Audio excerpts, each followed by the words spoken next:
Hey guys, coming live to you from the seventh circle of hell. 100 degrees today. All right. 100, What is that for? 100 damn degrees today. Feel like temperature 106 degrees Fahrenheit. Oh, I see. I see what you're doing. Yes, and I just walked out in the heat and the humidity, and it was still miserable at midnight. Still miserable out there. Horrible, awful. God, I feel like I live in Death Valley. Huh? Yeah, it is kind of like Arizona. Yeah, except worse because of the humidity. Arizona doesn't have the humidity. After like like I was telling her from mine, after 105, it doesn't really make a whole lot of difference. Oh, it doesn't. Today was the hottest, one of the hottest days. I knew it was going to suck when I opened my weather app and it said today will be one of the hottest days in 14 years. Yeah. Great. Oh, it's wonderful. It's hot. Yeah, it was not fun. And I don't have, and I'm roasting. I'm kind of, I'm not roasting, but I'm uncomfortable now too, because my room is the hottest room in the apartment and I don't have an air conditioner in it. Oh no. I had to teach you how to make a swamp cooler. What's that?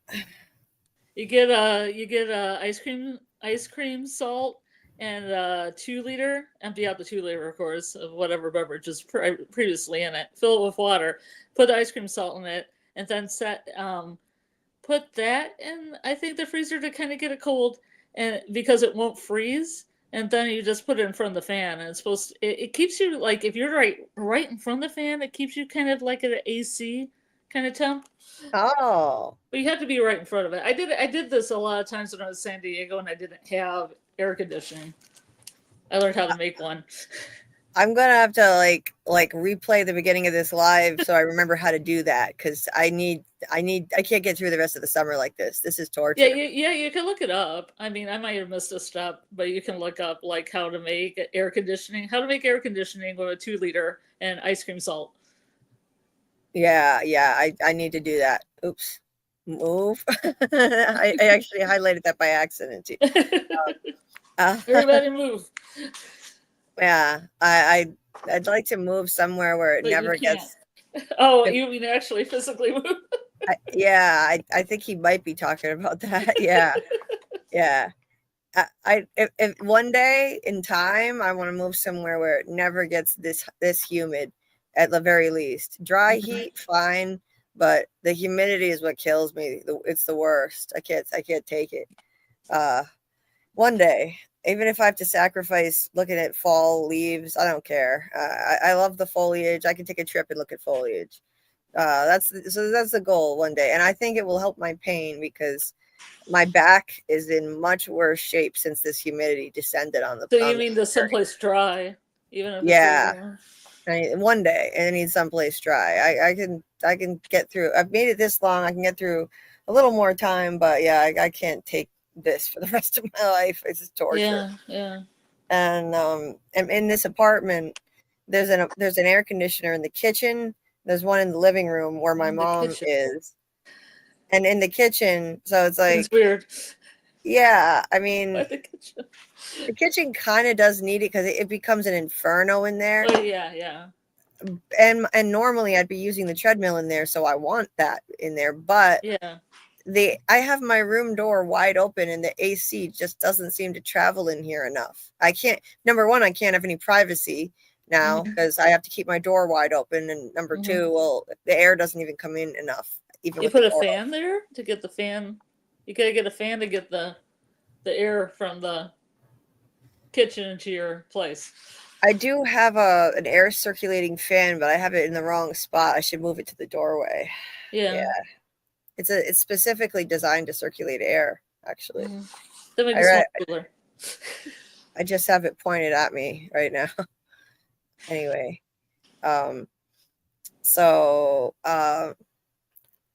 Carl, how you doing? You doing all right over there?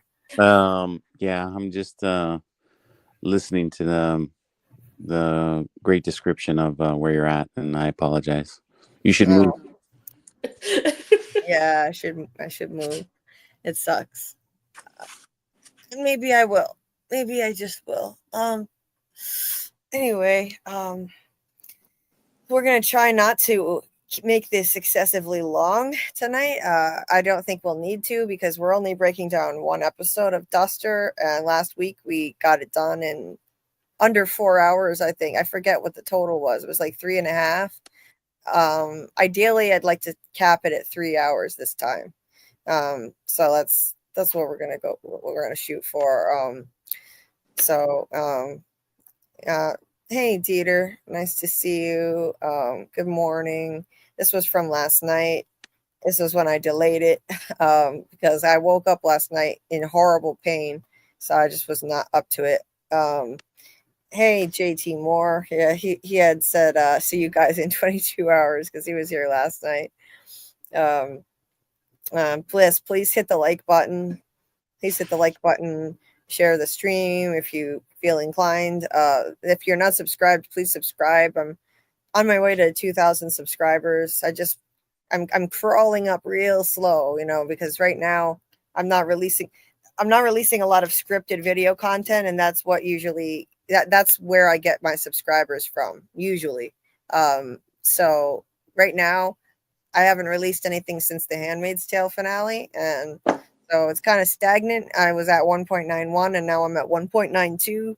So yeah, make sure you're subscribed and tap the notification bell, and enable all notifications because I often run late because of my pain condition. I'm not always able to be here when I hope to be here, when I want to be here. So if you tap the bell, then you'll see when I actually go live. And like tonight, it was supposed to be 11:55. Then I bumped it to midnight.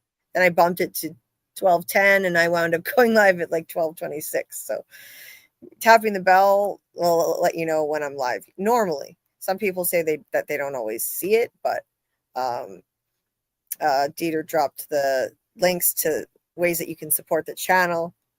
I'm not monetized, and I'm paying crazy amounts of money just to use StreamYard and make thumbnails. So any little bit helps. And I have Cashapp there, Venmo, and PayPal. The PayPal is in Dieter's name, but the money goes toward expenses for the channel. And I don't know if JT Moore is here right now. JT Moore was here last night. I'm going to wait and see if he's here because, wait a minute. Is he here yet? Well, I'll wait and see if he's, he'll probably pop in eventually because he sent me a donation too. So I want to say thank you when he's actually here. Let's see. Steven's Flaming Laser Spork. First, not first one here, but first to save first.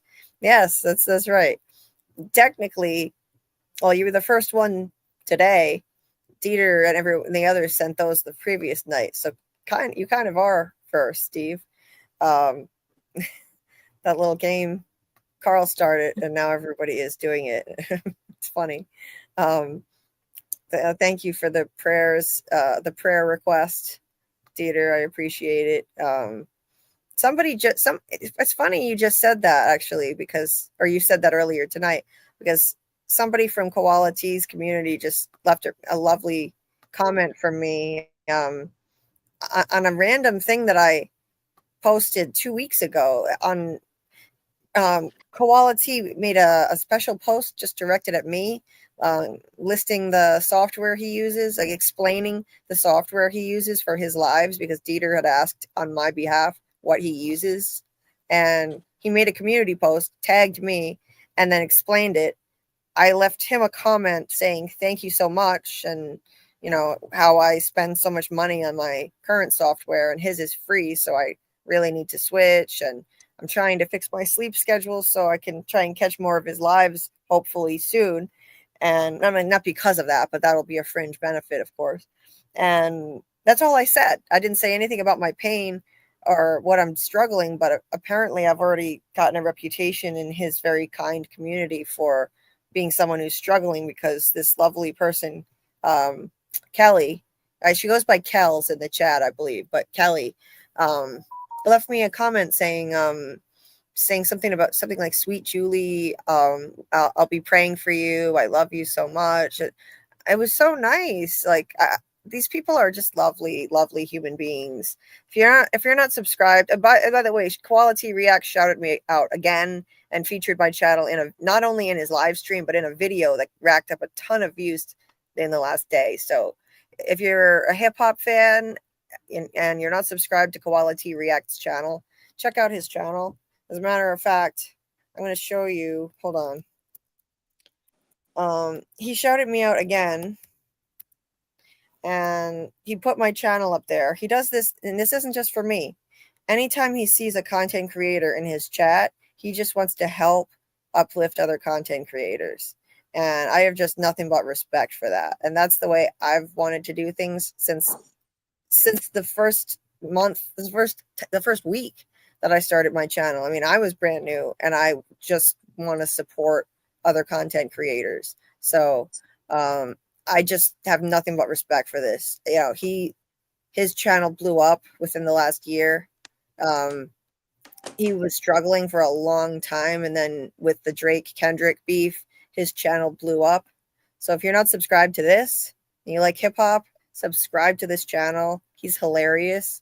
He used to be a battle rapper, so he's also really insightful in the way he can break down rap verses when he does do reactions. But he also just reacts to hip hop news, especially all the Kendrick Drake stuff and everything in that vicinity, like anything adjacent to that. There's all kinds of stuff that's been going on. Hip hop is alive again, thanks to Kendrick. So there's a lot of content to cover, and he's hilarious about it too. So that's his channel. I'm just returning the favor because he keeps putting my channel up there. And the latest one was pretty dope. I'm not going to lie, because he was holding my channel up as an example. Where is it? As an example of how content creators can avoid copyright claims, saying that I've got to show you this because this was crazy. Where is it? It was, which one was it? Drake's red button against reactors. Yeah, this is it. So I was watching his live yesterday. I happened to for once be awake when he was doing a live stream, and so I'm just in the chat. At the beginning of the live, he put my channel up there. I had written in the chat that I'm pacing out on my deck in 90+ degree heat.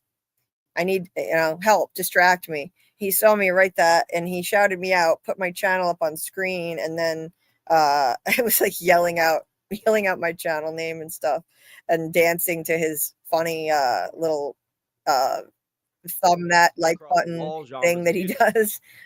Anyway, so wait, am I sharing it? Yeah. So then later in the live, he was talking about how Knox Hill, this really popular, one of the most popular rap reactors, his channel is in serious trouble right now. He's got like 1 million subs, and yet he's in serious trouble because UMG record label is cracking down ridiculously on content creators, and they not only they didn't only just demonetize some of his videos, but they're putting strikes on his channel now. They're making YouTube put strikes on his channel, and he may have to go to court to save his channel.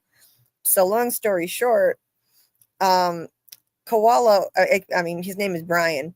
He was trying to explain, like this is how I avoid copyright claims. He said, I only play 5 seconds of a song, and then I stop and comment on it 5 seconds at a time. That's how he gets around it. Then all of a sudden, he was playing Knox Hill's video where Knox was talking about how he does deep dives into rap music, and this is within the fair use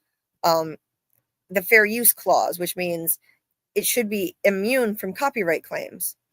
Fair use. He's doing deep dives into a 3 to 5 minute track. He'll do like a 30 or 20 to 40 minute breakdown of it. That's a deep dive.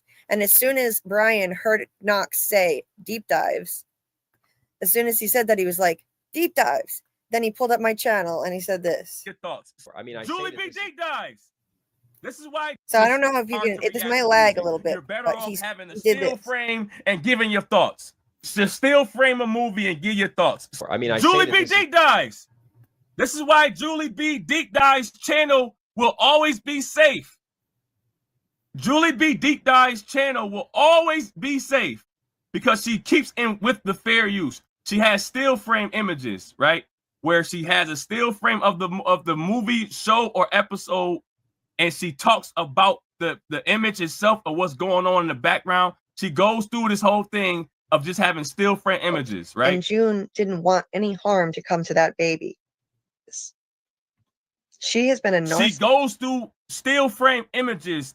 Her channel will always be safe because she totally avoids the little part of just letting the freaking show play for 5 seconds, letting the visual play for 5-10 seconds. That gets copyright claims. For some reason, having a visual of a show is rough out here. Having a visual of the sports, of a sports reactions are rough out here. We are turning the content. We are making sure that we're giving you our perspective, our opinion on the matter of whatever is of music, and we still got to fight copyright claims, even though it should be under fair use. Fair use saying I can, if I make it my own channel, if I give my dialogue, it fits under fair use.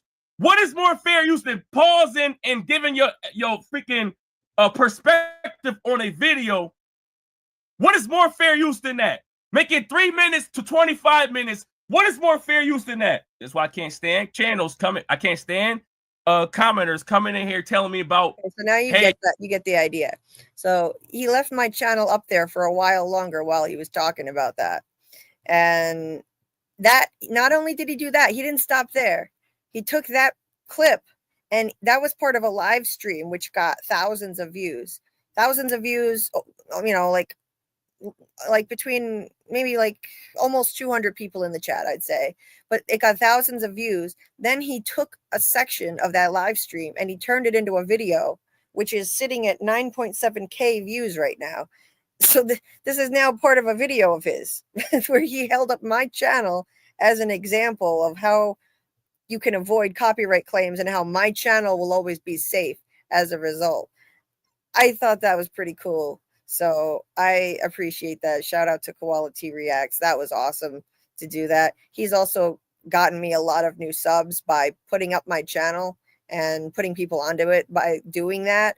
I even get people who don't even watch the shows I'm covering, but they're from his community. And I'll regularly get them just drop a comment in my comment section or hit the like button or whatever, just to help me with the algorithm. That's how awesome these people are. They're so kind. Anyway, I just wanted to shout that out because that was awesome. And thank you for dropping the link to Koala T Reacts channel. Yeah, that was really dope. I was blown away that he actually used that in a video, not just in his live stream too. That gets even more exposure. I got quite a bump in subs when he started putting my channel up during his lives. He's done it a bunch of times now. But anyway, getting back to the chat here, let's see who else is here. So where was I? And you know, his community is full of kind, lovely people. So if you like to avoid toxic people, his community is a lot like this one. You're a lot like all of you kind, lovely, compassionate people. That's the kind of people that you'll see in his chat. So it's just a really positive, fun space to be in. It's always a good time. And they have each other's back. Another thing it's like a support system.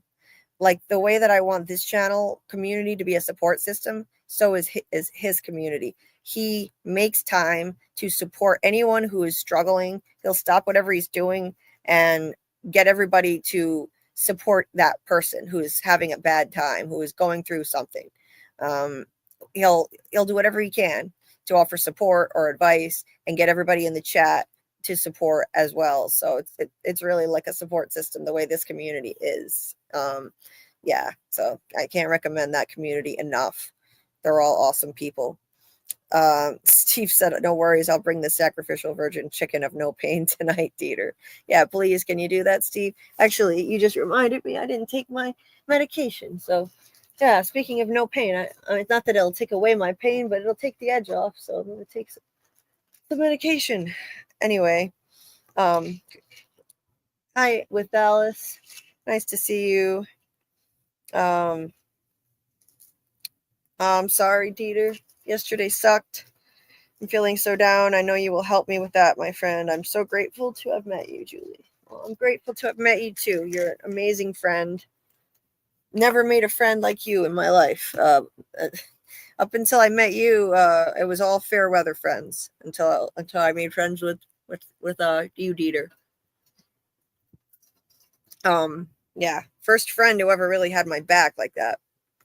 So I'm sorry you're struggling. I'm not doing so great, but I'm hanging in there to answer your question. Pain has been really bad. I think the humidity is making it worse. Hey, Doc. Nice to see you. Hope you're doing well. Choke the chicken. Steve said, no, never choke the chicken. Ruins the spell. Yeah, I know how to do that. Hi, Kelly. Nice to see you, Kelly. Hi, Samuel. What's up? Scrolling through while you guys were talking before I got here. How many chickens is comparable to 1/8? Doing your chicken summoning spell, huh? Okay. Hey, Muncher Luncher. Ayo, very odd. These usually start on time. Yeah, you can pretty much guarantee it's not going to start on time. Doc said yesterday I was lonely and depressed all day until hubby called me for almost 2 hours, and then he surprised me by being home this morning. Oh, nice. I'm so glad. I'm glad that it got better. I'm sorry that you were lonely and depressed. I'm sorry to hear that, though. I'm glad it got better. A lot of us are struggling out here. That's why we connect so well. We have our own struggles, but can support each other. Dieter got his own cameo from Hannah Jeremy. Oh, that's right. That's right. We have From news. This isn't a From stream, but From is filming again. If you didn't know, most of you guys probably heard that by now. But if you didn't know, oops, I'm gonna put my phone on silent. If you didn't know, From is officially filming again. There were pictures of Liz Saunders and I believe Simon Webster at their trailers that they put on Instagram. So it's official that rumors were true. They said they were going to be filming in June. That's what the rumors said, and they're filming From season 4. That's exciting. Anyway, back to the chat. Okay, guys, we're still chatting away while you were waiting. I'm just scrolling through here what you guys were talking about. Let's see. Dieter wants to know, how are you? Well, you know how I am already. Carl, how are you doing? To answer Dieter's question. I'm doing fine. Putting up with the not 100-degree heat, but 80-degree heat over here, and very humid. Living the dream, as it were. So I'm doing all right. I'm glad to be here. Yeah. Scarlet, how are you doing? I don't know. I think she might not be back yet. We'll ask her when she comes back. Oh no, I'm doing pretty good. My day's been pretty good. I saw it got a little cooler because it's been 105 out here. Real feel usually around 96, but feels like about like Arizona. It kind of cooled down a tiny bit, not a whole lot. It thunderstormed, and I saw a most beautiful rainbow. I've seen one of the most beautiful, largest rainbows I ever saw in the sky. I love the way like a band. You know, you never hardly see one that's a complete like arch. I saw one. I love seeing those. Yeah, that's magical. And the rain felt great, even though I was getting my dress wet. It still felt great. It felt good. Yeah. Nice. Yeah. Nice. And I feel good right now, but I've got like AC in my basement, so there's that. Yeah. Oh, Tony popped in the chat. Hey, what's up? Yeah. I didn't even see that. Yeah, Tony said From is filming. Yeah, hell yes. Hell yes, it is. Yes. That is excellent news. I'm so glad to hear that. I was so glad to see that. It's always exciting when you get the first photos of the cast on the set. And this is the first time I get to be there for it. I missed that part last time. I caught onto the show after they had already been filming it and when the first teaser came out. it was still pretty good timing. The fan base was whipped up into a frenzy over the teaser when I joined the fandom. So that was cool. But this is the first time I get to be here for the whole process, as all the behind the scenes photos start trickling in, and we'll get a little something to gnaw on while we wait. Anyway,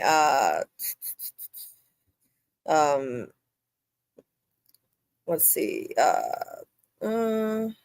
Oh, there you are, JT Moore. Thank you so much for the donation, the extremely generous donation. I truly appreciate it. JT donated to my Cash App a few days ago. We weren't even doing a live at the time. Thank you so much. He did that to help put money towards the replacement treadmill, which I am still looking for, by the way. I have taken admittedly too long to get on it and make up my mind. I'm too indecisive. I drive myself nuts over major purchases like this, and I'm way too indecisive. And now I'm paying the price for it because I'm now walking in this miserable heat and humidity, and you know, it was bad enough walking in the dark. The heat and humidity are killing me. So I'm gonna be this week. I've got to make up my mind once and for all, and I don't know yet how much it's going to cost because I haven't made a final decision officially, but JT Moore donated to toward the cost of the treadmill. Thank you so much. That was so generous of you. I can't thank you enough. Thank you.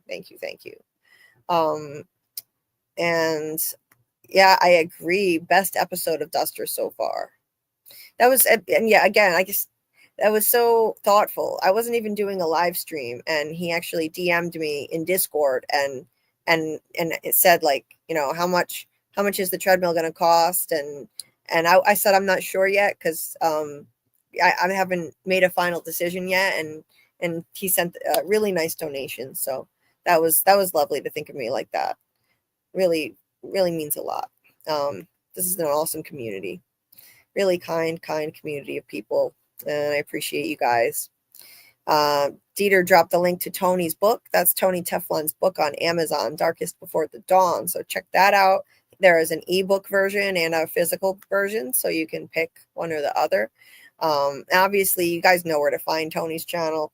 I'm sure you all know where Tony Teflon's channel is, Teflon TV on YouTube. So check that out too. I think he's going to be covering Revival now, if I'm not mistaken, the show Revival. And anyway, Steve said, what is this? I don't know. I don't know. That's like some conversation you guys were having. Hit the like button, please. It will help people find the stream. Dieter says, I'm glad Koality supports you like that. Yeah. I hope it's every time I see him go live to support him for you. He and Tony are like the best YouTubers that support you. Yeah. I'm very lucky. And actually, Koality saw that Tony was on one of my streams recently, and he was like, he left me a comment saying, "You had a guy with 100,000 subs on your stream. Oh my God, he said your channel is lit, Julie." He was impressed. They're both so kind and supportive. They're great guys. Bill Chill says, Julie P, pioneer of stream reactions. Well. I guess the fact that I don't know how to use video clips has worked in my favor. So, hey, now I'm being held up as a model of how to avoid copyright claims. Just don't use clips. I never learned how. So, yeah, I guess I didn't need to bother learning how. I'm doing something right, and I didn't even mean to. I thought I was making pedestrian, boring videos. But here, that's the funniest part about this. When I started making those videos in the beginning of my channel, I was embarrassed by them. I thought, this looks like a boring PowerPoint that I'm talking over. Nobody's going to want to watch these videos. And I was shocked that people actually did watch them, especially considering how long they are. And for Koality Reacts channel, for him to say, hey, this is an example. This is a good example of what you should do, how to avoid copyright claims. Just talk over still images. If somebody had told me that a successful YouTuber would be saying that later, I'd be like, yeah, sure. They're gonna hold up my amateur's PowerPoint presentation videos as an example. Yeah, right. So I guess that just goes to show I'm my own worst critic, and I should be kinder to myself. I honestly thought that my videos were lame and boring, but he's saying that that's what you should do. So it shouldn't have to be this way. We should be able to use clips under fair use, like he was saying. But he said my channel will always be safe because I'm not doing it. So guess what? That's one less thing I have to figure out, and that's fine by me. I'm fine not using clips. I don't feel like learning how to do it anyway. I take an enormous amount of time to write my scripts and make my images, make my slideshows.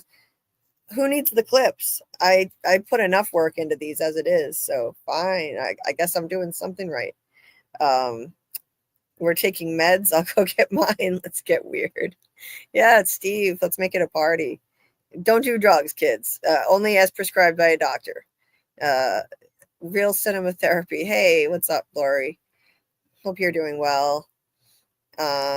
You're welcome, Dieter, and thank you for the support. Thank you for having my back. Appreciate you. What else? Okay, trying to catch up with you guys so we could get started. I'm almost there. Oh, Hannah also showed a photo of her door on set. Cool. I'm gonna have to check Instagram more. Now that they're filming, I'm gonna need to actually make a habit of remembering to check Instagram. Muncher, Carl, aka Mr. Sexy Voice. Well, okay, yeah. Hello, everybody. Hello. Yeah, Muncher. Yeah, you were right about that. Mr. Sexy Voice. Dieter says, do you want to share the cameo tomorrow on the live? Yes, definitely. She mentioned my channel. Oh, that's nice. Hannah mentioned my channel in her cameo for him. That's so nice. Yeah, definitely. Of course I want to share it tomorrow on the live. Like Duster speeding through a mess. You three bring laughs and zero stress. Julie plots, Carl rants, Scarlet slays. My brain's on fire in the best of ways. Thanks, Dieter. Only 2 more seasons left. The pace better pick up. Samuel, did you hear something about that? Because like you're talking about the pace. Oh, you're talking about the pace of From. Yes, absolutely. Yeah, the pace of From. I think it is picking up because they already gave us a lot of answers in season 3. So I think they can pull this off in 2 more seasons. I think they can do it. Tony said we shall see how important Doug is by how much they have him film. If they just have him in for a few days, weeks, or months. Yeah.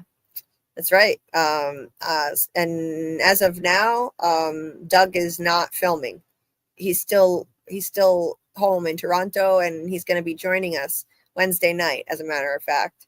So he's not there. That doesn't mean anything. Like, they don't have everybody on set at once. They call them when they need them. Like, Doug is not, like the Man in Yellow isn't going to just be hanging out with everybody in every episode. I highly doubt. But when they need him, then he'll let us know he's going, and he'll be filming for a while. And they'll be filming for several months. I mean, who knows when they're going to use him, when they're going to need him up there. Could be, we have no idea. It could be next month. It could be August. It could be September. They're going to be filming, if I had to guess, I'd say into November maybe. So it could be a while. So yeah, we'll see. We'll see what Doug's availability winds up being like. And he's going to be with us again.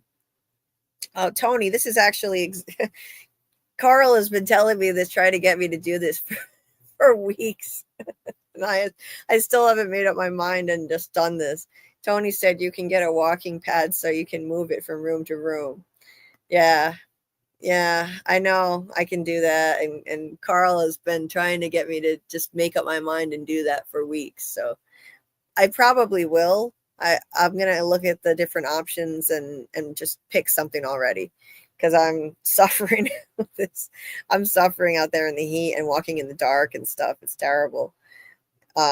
Anyway, yeah. So anyway, I guess sort of tomorrow night, to be most specific, Wednesday night, Doug will join us again for another story walking. I changed the title, Story Walking with the Man in Yellow, instead of Story Time. Story Walking just kind of fits better He will be back with us at 10 p.m. Eastern Wednesday night for another fun conversation. And you can call in and ask questions or give him comments. And we really hope more people will call in, and hopefully. Anyway, so Steve said, any major online purchase, no matter how big or small, takes me freaking ages. My family makes fun of me and always asks if I've completed my comparative spreadsheets when I say I'm buying something. Yeah, you and me both, Steve. It drives people nuts around me. Yeah, drives me nuts. And everyone else. Next time Tony joins the panel, I'll give away his book. Yeah, Tony, I don't know if you're still listening, Tony, but Dieter wants to do a giveaway. Huh? Oh, I'm just saying, if he's here, we could do a giveaway. Yeah. If he comes on. Yeah, Tony, we'll do a giveaway. Dieter wants to do a giveaway of your book to someone in the USA. So when you're on the panel the next time, we'll do a giveaway of your book. Because we want to support you. We want to support you however we can. Thanks, Dieter. I appreciate the kind words. I always thought my videos were boring in the beginning, but yeah, apparently they're the safest way to make content. No clips, so I'm not going to get my channel taken down or my videos blocked. Yeah, I'll take a look at those images from FROMacademy, Dieter. Thank you. Doc said, I hope Doug misleads us about his filming schedule to help prevent spoilers. Oh yeah, don't worry. He's not going to, he's being extremely careful. He's not going to spoil anything. He's not sure exactly what the parameters are in terms of what he's allowed to say about when he's filming, and he doesn't know yet when he's filming. He doesn't actually know. So I'm sure he'll find out what he's allowed to say, and he won't do anything to spoil anything like that. The last thing he wants to do is give spoilers. Well, no, he's not lying. You'll see that he's not lying about the fact that he's not filming right now, because he'll be here tomorrow night and he'll be in his apartment. So you'll see it. It's not going to be shifty. He's not going to have the background, but it's just like a digital background of his house. And it falls down, and it's like it like gets knocked over, and it's a green screen, and it's a From set behind it. And he's like, no, don't look at the man behind the screen or whatever. Yeah. Pay no attention to the man behind the screen. Yeah, it could be like that. I don't know. No, he's allowed to say when he's filming, because everybody everybody's been posting stuff.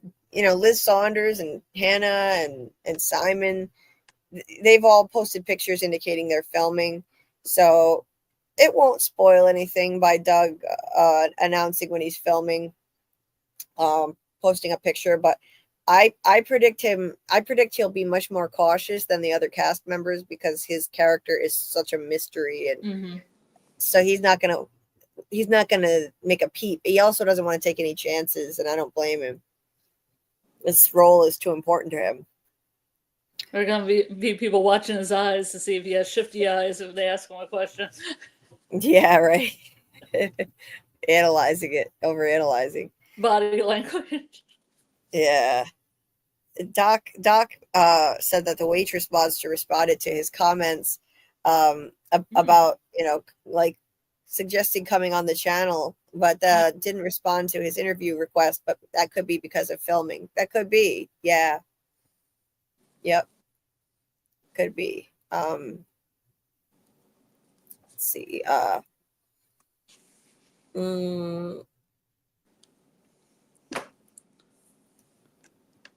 Get a cooling towel. Oh, that's a good idea, Samuel. Get it damp, put it on the back of your neck, and they keep you cool.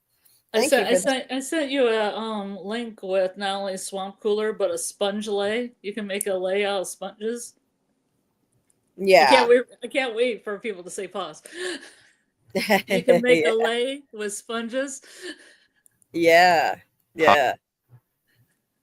Exactly. Yeah. But it has a bunch of tips like that, like really easy, keep yourself cooler. Like sponges would be better because it's like they would probably hold the water. Because I see like swamp coolers with just a bowl of ice and salt, but the 2-liter keeps it more intact so it doesn't melt as fast. Oh, okay. Cool. That's a factor. Yeah. I don't like being hot. I'm like a mistress of, again, a mistress of the swamp cooler and cooling and the sponge lay. That's awesome. Because I don't like being hot either. I remember Sharper Image used to have a bunch of really useless gadgets, and I tried one on once. It's just like this weird collar you put around your neck, and it like blows cold air on you and stuff. It's like it wouldn't be comfortable at all. Sharper Image had a bunch of weird shit. I see all those personal fans that you can put around your neck, but my hair is so long that it would just like be as soon as you turn it on, it'd be like twisted. I mean, even if I put my hair back, I would just like bend one way like in a ponytail, and then the fan would be like getting my hair stuck in there. Yeah, it doesn't seem fun at all. That would be a problem. Yes, for sure. I would not like that. It wouldn't work for my hair either. Muncher said Doug could still be lying. It's AI. No. I'm pretty sure we'll see him at his house for real. Someone fly to Doug and get him drunk. No, we're not going to pump. Nobody's going to try to pump Doug for information either, or he won't come back on here. Doug, he's drunk. Yes. And we're not going to try to pump him for information over here. We don't want to chase him away. We don't want to risk his job, and he doesn't, as of now, he doesn't really know much. I don't think he knows anything as of yet, as far as I know. Who knows? But he could get a script sent to him any day now. But when he does know something, we're not going to try to put pressure on him or ask him any trick questions or anything like that. Anyone seen those Bigfoot AI vlogs? Diabolical. No, Muncher, I have not. What in the world? Oh, I've heard of. I haven't seen them, but I've heard of them. What is it? A deep fake of Bigfoot or something? Mm-hmm. Yeah. Yeah. If his webcam is off tomorrow, you know where he is. Oh boy. let's not scare him away from coming on here, because we're gonna like seriously, like let's treat him chill. like he's our friend Doug Hughes and not TV's actor Doug Hughes. Okay, everyone. Yes. Okay. Let's remember who he is now. He's a friend. He's a member of our community, and we're not going to start putting the screws to him and shining a bright light in his eyes and seeing what he knows and trying to get stuff out of him. Sneak questions and all that. No, we're not going to do that. You said screws to him. Yeah, we're not going to do that to Doug. So we be cool. Yep. Be cool so we don't chase him away, guys. Could you imagine he calls in from the College House or the dungeon? Yeah. It would be funny if he could call in from the set sometime, but I don't think that would ever happen. Maybe from his maybe he could call in from like his whatever his hotel room is where he stays, though, when he's there. Where he stays, yeah. He can tell us behind the scenes stories. He said he thinks that's allowed. So we'll see. Just stuff about between the actors, nothing to do with the plot or the characters. Doug's an actor. He's going to act like he's in an apartment when he's really on set. Steve, yeah, maybe. Clara shared a reel, but it's gone, and I don't have a screenshot. I'll look for it so you have it. Oh, thanks, Dieter. I've got to make a habit of checking Instagram religiously now, every single day. It's going to be difficult because I always forget, but they post a bunch of really cool stuff in stories that disappear after 24 hours or less. 12 hours. I hate that about Instagram. I hate that. Okay.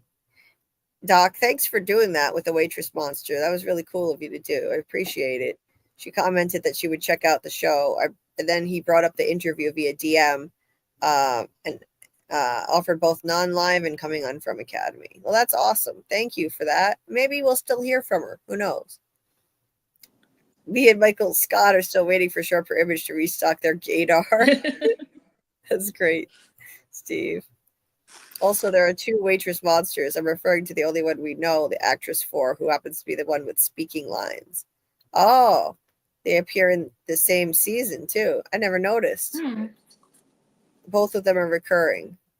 Yeah, thanks for that info. 11 likes. Please hit the like. Let's get the likes up. Everybody make sure that you're liking the stream so that people can find it in the algorithm. Hello, Mr. Douglas. Red and yellow. Yeah. Hey, Carla. Howdy, folks. Just dropping in to say hi. I'm on the road. But yes, let's torture Doug and find out what he knows. No, let's not do that. No, you're going the opposite way of what we started to say. Yes, let's not do that. Kindness. Our buddy, Doug Hughes, not TV's actor Doug Hughes, okay? Yes. He's our friend. He's our friend. Yes. And yes, Carla Way. Yes, I knew it was you, Carla. I knew it was you. Just don't know how to pronounce your name. Simopolis? Is that it? I think. Whoa. Yeah, I'm guessing. Yeah. Greek. Is it Greek? It must be Greek. It's got to be Greek. Yeah, I know that anything that ends in opolis, it's got to be Greek. Like or something similar. Doc said, knowing Doug, he will clear everything with John first. I bet poor John Griffin will be hit with a million questions from Doug about procedures and etiquette. Yes, you're right, Doc. He will definitely err on the side of extreme caution, and can't blame him for that either. It makes sense. So let's get into Duster now. Let's get into Duster. I know we're excited about From, but we'll be able to talk about that tomorrow. Dieter dropped the link to Carla Way's channel. She has a channel. She's a singer. She has a beautiful voice. So there's Carla's channel. She did a beautiful cover of Que Sera Sera, the theme song to From. So I think I've seen that. Oh, did Tony show that on his channel? He used to show it all the time. Yeah, at the end of every live stream. Yeah. Yep. Yeah. She takes a sip of her wine at the end of it. Classy lady. Then I got her name right. Good. She's married to a lovely Greek, she says. Steve said, "Don't put the screws to Doug in regard to the show." Wink, wink. We understand what you're telling us, Julie. I don't understand what you're saying, Steve. Okay. Don't put the screws to Doug, everyone. Everybody's got to read weird things into everything now. I think we're all being too influenced by Dieter's gutter mind. His mind is in the gutter 24/7. We're all under the influence of Dieter brain, dirty Dieter. Anyway, so let's get into Duster now. I said I'm going to try to make this a reasonably short live, and we're going to do our best here. So I'm not going to start with the act. The first scene of the episode was really something that happened later. Actually, this is weird. I thought that shoot, you know what? I think I accidentally, I guess this isn't really important, so I'm not going to bother trying to retrieve this, but it was just a cool shot that I wanted to show, but I think I accidentally deleted it. So the episode starts with a scene that actually happens toward the end, which is something that Duster does a lot. Yeah. And it's I got a little confused because there's been a little time between 5 and 6 for me, and I was like, did I miss something? I was like, this has to be like a scene later in the show. Yeah. Okay, wait, I found it. I didn't actually delete it like I thought I did. So the first scene, is actually, okay, wait, I gotta restore this so that I can show it. The first scene, yeah, I was confused too, like at the start of it, like, what the hell's going on? Oh yeah, they do this kind of thing a lot. Yeah. So Jim and Nina are hiding and getting ready to go into a gunfight. And just a sec.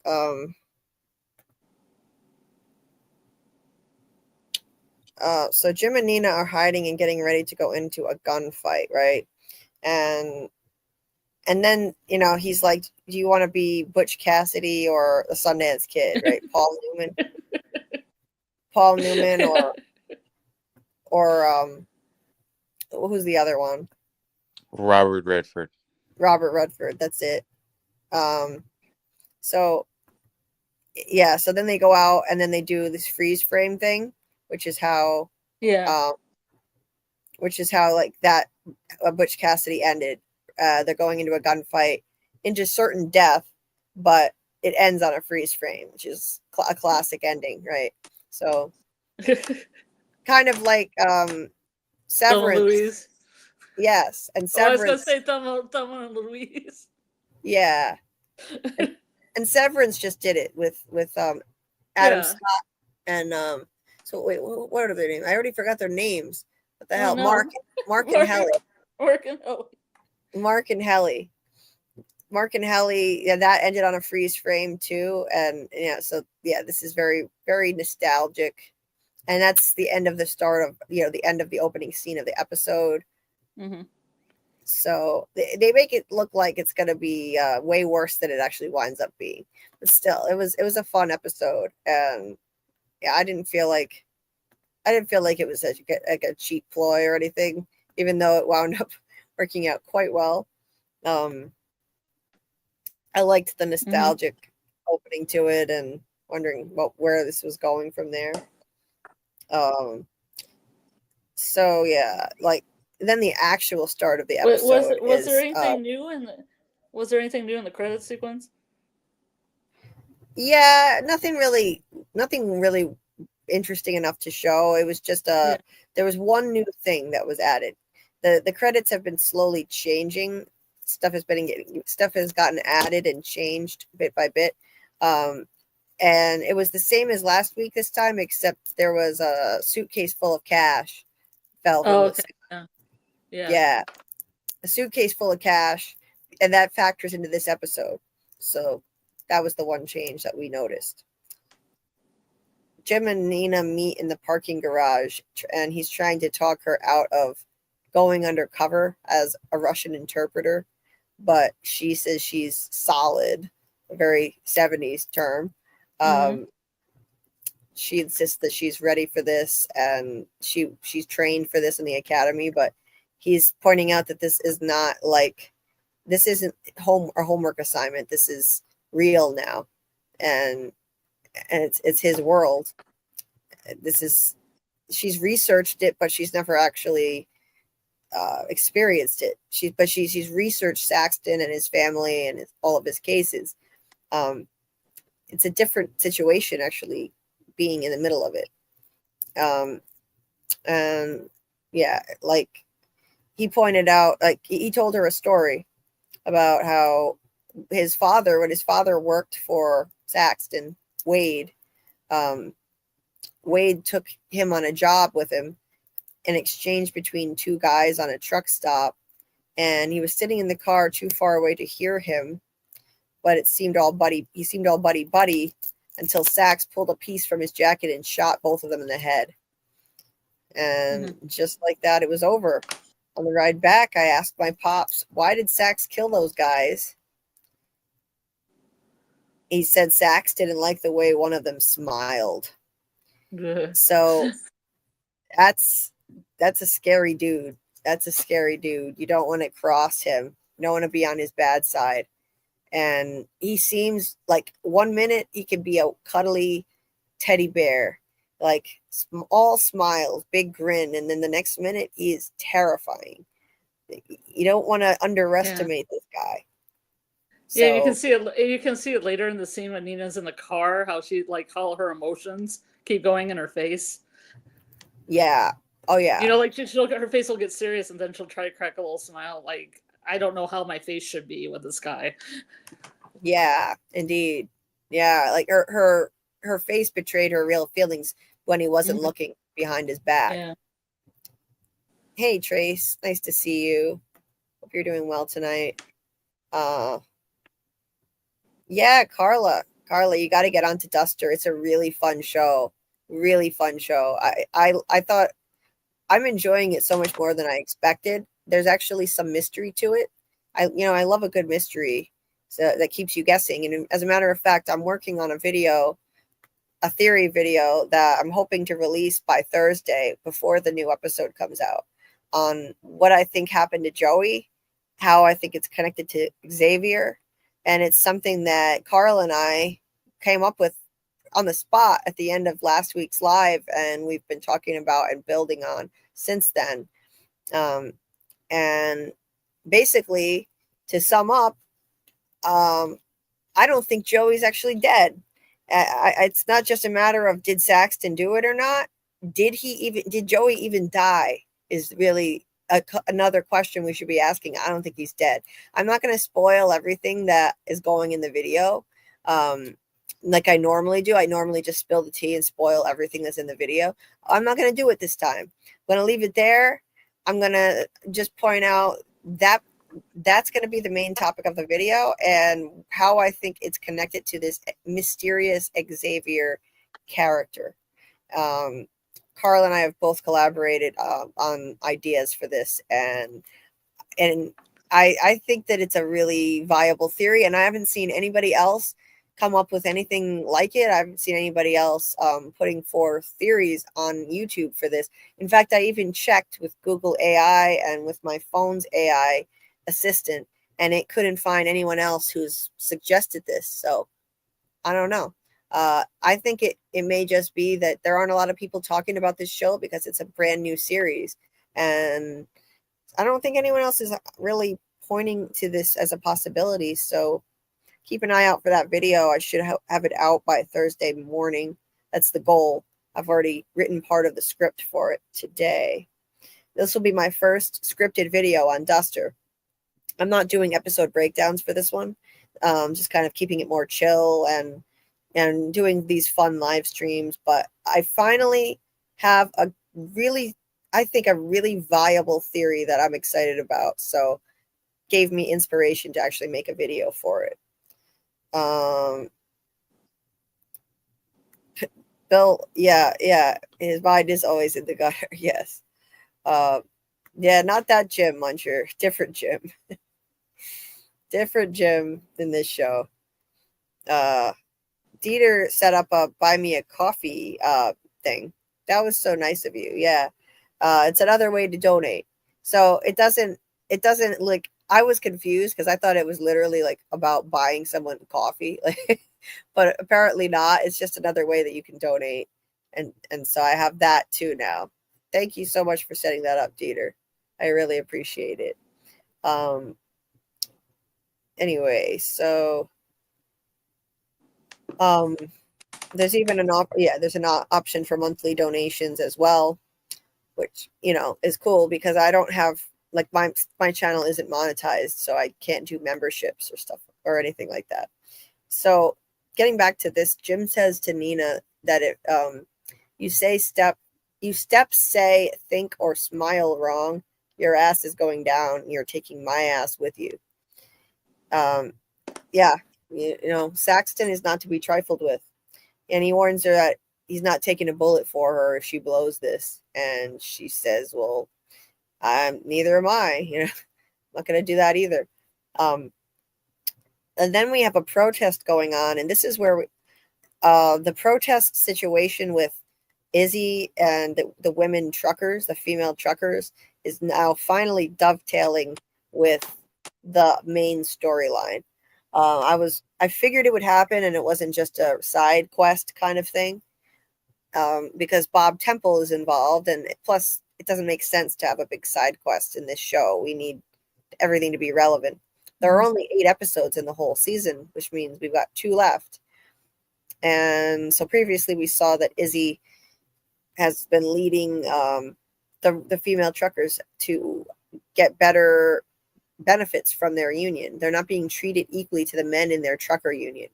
They're looking for equal pay, health care, safe places to shower and have, and use the bathroom, saying like these shouldn't be luxuries. They're basic rights that we all need to do our job. And she's really bold about it. She says, if we don't stand up for each other now, Bob Temple will screw us all. As Bob Temple just walks up to them. this guy. So this is the dude, Bob Temple. He's the guy who was lured into a hotel room at Sax's direction by Jim and that blonde that he works with. And, they took pictures to make it look like he was sleeping with this woman. But he was really just drugged. Now they have blackmail on him so they can control him. And he runs the union of people who work for Sax's company. Anyway, he's a jerk. He tells Izzy this whole ruckus, this circus, it's bad business. And she says, like, we're tired of all this. We're underpaid and we deserve equal treatment. And until things change, we'll be out here indefinitely. To which he responds, well, in a very sexist way, of course, a pretty girl like you could get more flies with honey. Nauseating. And she stands her ground, and he kind of delivers a vague, veiled threat. She says that she's not going anywhere until their demands are met, and he responds, there are some folks I know who don't take kindly to demands. Of course, he's referring to Saxton's people. Saxton owns this company where the union workers work. They're the kind of people you do not want to piss off. He's warning her. And she's not deterred. She says sometimes that's the only way to get shit done. She's got her daughter Luna there, setting an example for her. And, this is what a strong woman looks like, fighting for her rights. But they're all kind of in danger now, and they don't even realize it. And honestly, I would think that Jim would have warned her sooner not to screw around like this. Yeah, you think so? You would think so. Yeah. Especially with Luna being his daughter. Yeah. Luna is Jim's daughter, confirmed now, in a really weird, kind of afterthought sort of way. It was strange the way it was written. But yeah, I don't understand why Jim hasn't warned her to stop this, that she can't screw around with this company. And like Saxton owns this, and the union, is in Sax's pocket now, the union president. So this is a problem. And Jim knows it because he was right there when he created the blackmail materials on Bob Temple. So, there are a lot of really dumb choices going on, to be honest. This right here was stupid too. If you ask me, Saxton's son, Royce, is going along on a very dangerous meeting, not long after having a heart transplant. Makes absolutely zero sense. Well, it's to move the plot along. It's a plot device. Yeah. The maid delivers him new medication, and he's told not to. I didn't even know that she had told him not to mix it with alcohol. I just assumed. I didn't even see this line. Yeah. She said don't mix them with alcohol. And so it's like, kind of a Chekhov's gun. Of course he was going to mix them with alcohol later. I just assumed what he was taking doesn't mix with alcohol about that line. I was like, don't take alcohol with that. Oh. Yeah. I would assume a transplant also says don't drink alcohol. Right. Probably most likely, yeah. You would think. It's a good point. Weird. This guy is so not cut out to be a mobster. He's standing in the mirror reciting affirmations. I'm overflowing with positivity. I am stepping into my purpose and uncovering my powers. Sal's ready. Wait, who said that? Okay, so he stands there. Sorry, that's not his line, but so he says that in the mirror. Standing there reciting positive affirmations in the mirror. He is not cut out for this life. He is not about this life. He needs to step away. His father needs to get him out of this. This is just not a good idea. Yeah, his powers were uncovered later. Yeah. And now he seems to be like a badass. Yeah, according to Jim Ellis's fake story. Yeah. He had to save his ass. So then there's a meeting between Sax, Jim, and Billy. I finally remember the guy's name, the bald dude, Billy. Finally, it's 6 episodes in. I'm remembering all the names. Yeah. Billy is just a jackass, so I never bothered to pay attention to what his name is. Sax says Sal's ready to go to war, meaning his rival Greek Sal. But war is bad for business, so we got to smooth things over before shit gets out of hand. We give him a little peace offering. And then we can put this in the rear view and focus on what's next. So this is after the fallout from getting, what's her name, out of the wedding. Oh, I forget her name now. But Greek Sal's daughter was supposed to marry this guy, and it was going to close a huge deal as a result. Jim and Genesis helped get that woman out of there because she was being forced to marry that guy. And now Greek Sal is pissed and ready to go to war. So they're going to offer him a peace offering.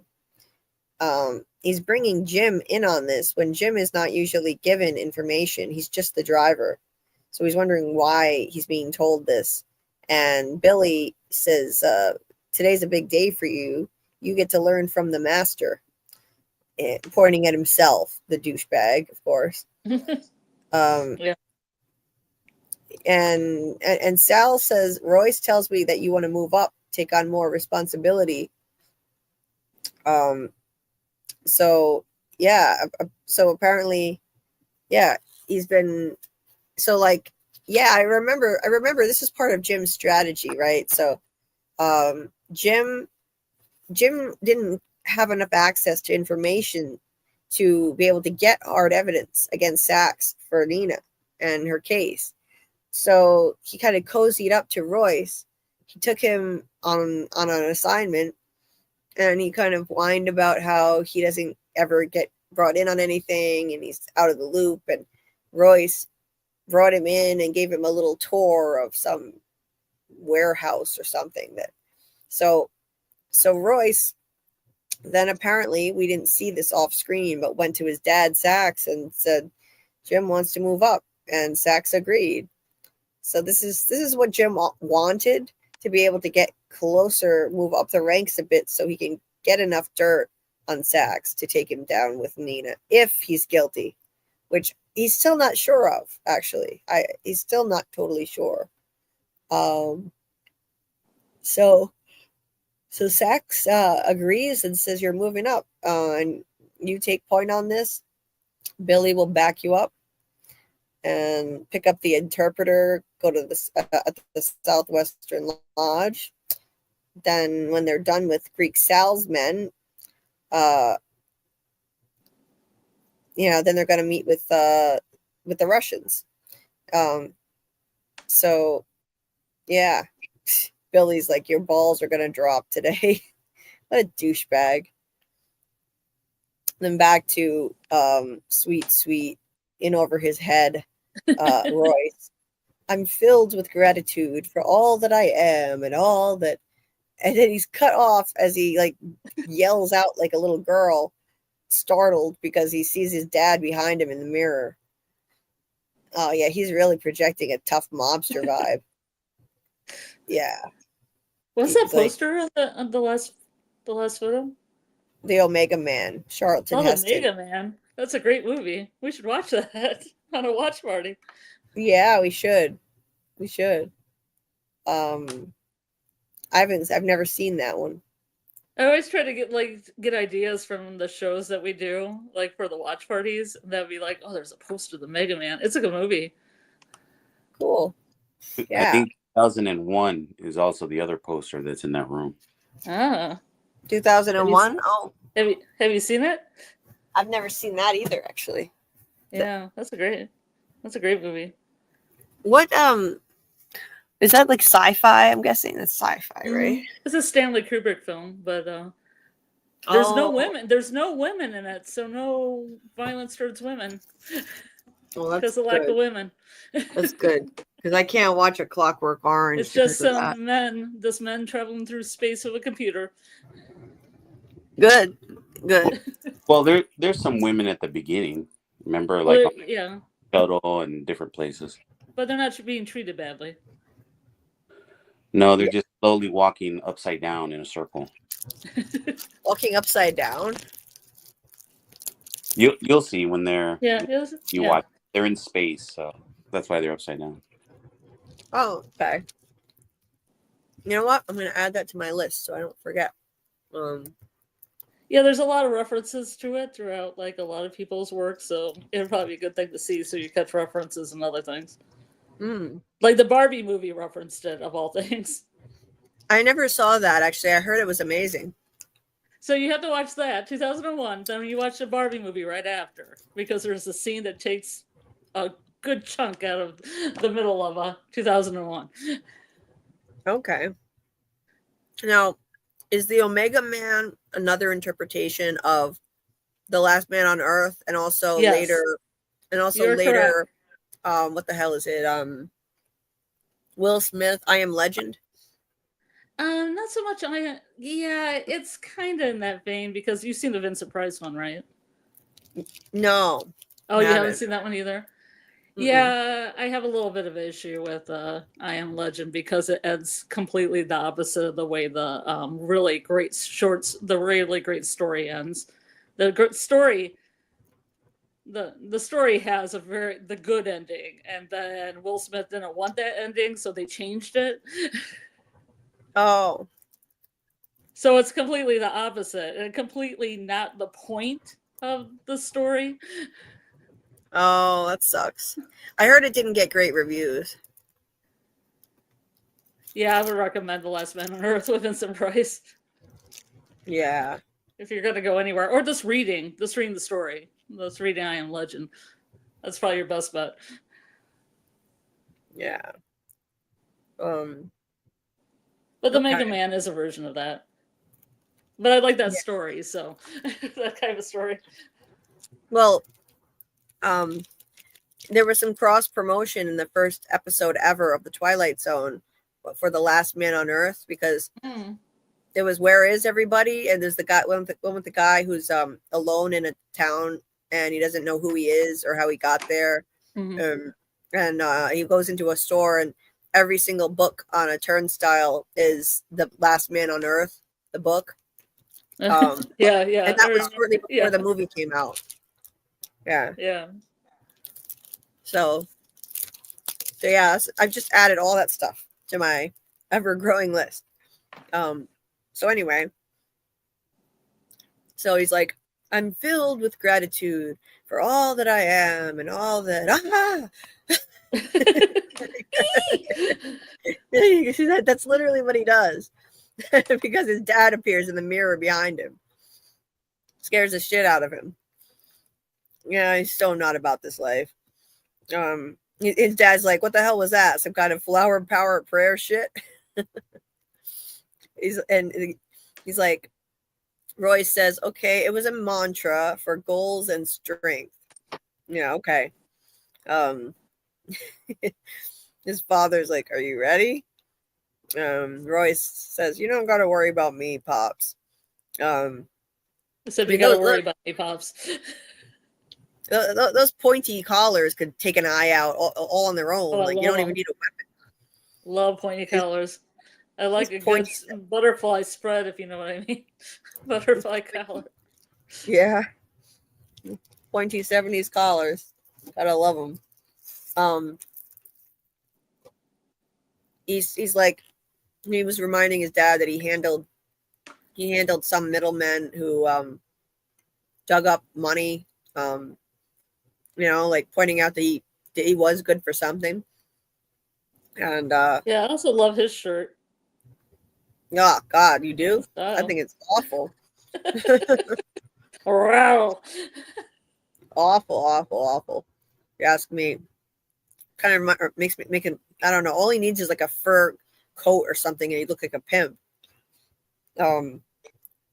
He's like platform boots. Platform shoes with goldfish in the heels.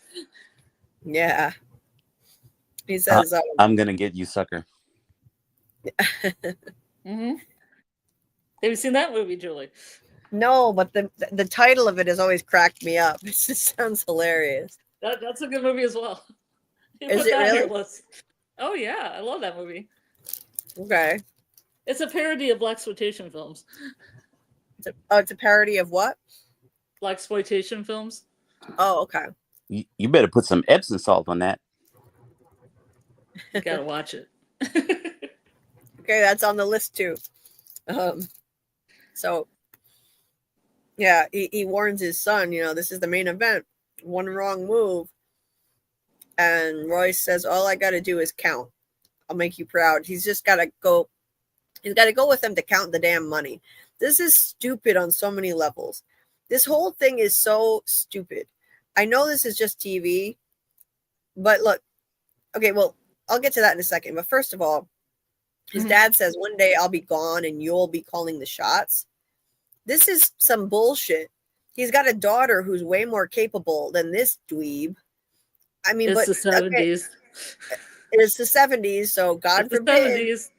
God forbid his daughter Genesis take over. No, you can't have a female mob boss. You gotta have this dweeb take the reins, who is so not fit for the task. This is nonsense.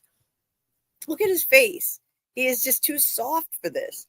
Anyway, this whole thing is so stupid. This would never, ever happen. Like, this meeting that they're going to is very dangerous. They're meeting with these really scary Russian guys. And you've got the mob kingpin going with his dweeby son, his driver, who has no experience with this sort of thing, this bald, scrawny dude, Billy, and nobody else. No backup. No, and he's no a firecracker. What? I said he's like a firecracker. He's like quick with the trigger. He's like, hair trigger. Yeah, but there's no muscle. Where's the muscle? Where are the goons? Where are the enforcers? And furthermore, the mob boss himself doesn't need to be showing up to just purchase an item. Like, this is not what normally would happen. I was talking to Carl about this because I haven't watched a lot of mob movies, but what I do know, I know from General Hospital. All the stuff I learned about the mob, I did when I watched General Hospital. Yes, it's a guilty. It used to be a guilty pleasure. I will admit it, and it's. I know it's called General Hospital, but somewhere along the way they shifted it to being mostly about the mafia, and they don't. The mob boss doesn't show up for stuff like this. They have meetings of like the 5 families where like the heads of all the mob families will get together and negotiate about their territories and stuff. They don't typically show up for exchanges of money and goods like this without. And if they do, they certainly don't go without backup. You need real backup. You need some goons with muscle, not a scrawny bald dude, your driver, a teeny tiny little woman what do you call it? Interpreter, and your recently your son who recently had a freaking heart transplant, and he's way too soft to handle this anyway. What sense does this make? Like, his son is not ready to go when he just had a heart transplant. He's on these crazy drugs to prevent rejection. You're bringing him, you're bringing this group. I know it's just TV, but for me it was stupid. At least bring one big scary goon to make it a little more realistic. Anyway, that's my rant on that. Hey, Bush Logic, nice to see you. Samuel, yeah, I like the shoulder pads too. In the 80s, shoulder pads went crazy, and women's. Oh yeah, shoulder pad, women's shoulder. But my mom used to have some clothes with shoulder pads. So the power shoulder. Yeah, definitely. You get that angle. Yes, indeed. Personally, I'm not a big fan of like the really big giant shoulder pads, but a little one I like. I have one of my favorite jackets is a moto style zip up jacket with really pretty ruched sleeves that go like the ruched stitching goes all the way down the side of the sleeve, and and there's like a little shoulder pad on each side. So I like them as long as they're not huge. 80s ones were kind of crazy. Yeah, sometimes just a little bit in some Victorian blouses I have just to give the shape to the sleeve. Yeah. So let's see. Hey Jesse, J2G. A lot of people are hating on the new Disney show about Ironheart. I had not heard about that. Nah, didn't know about that one, Jesse. When did I see balls? I don't know. I guess I said someone had a lot of balls or something at some point. It's not that crazy of a thing to say. Balls. I'll say it. Balls. They got balls. Balls. Yeah. Balls. Yeah. Pause. Yeah.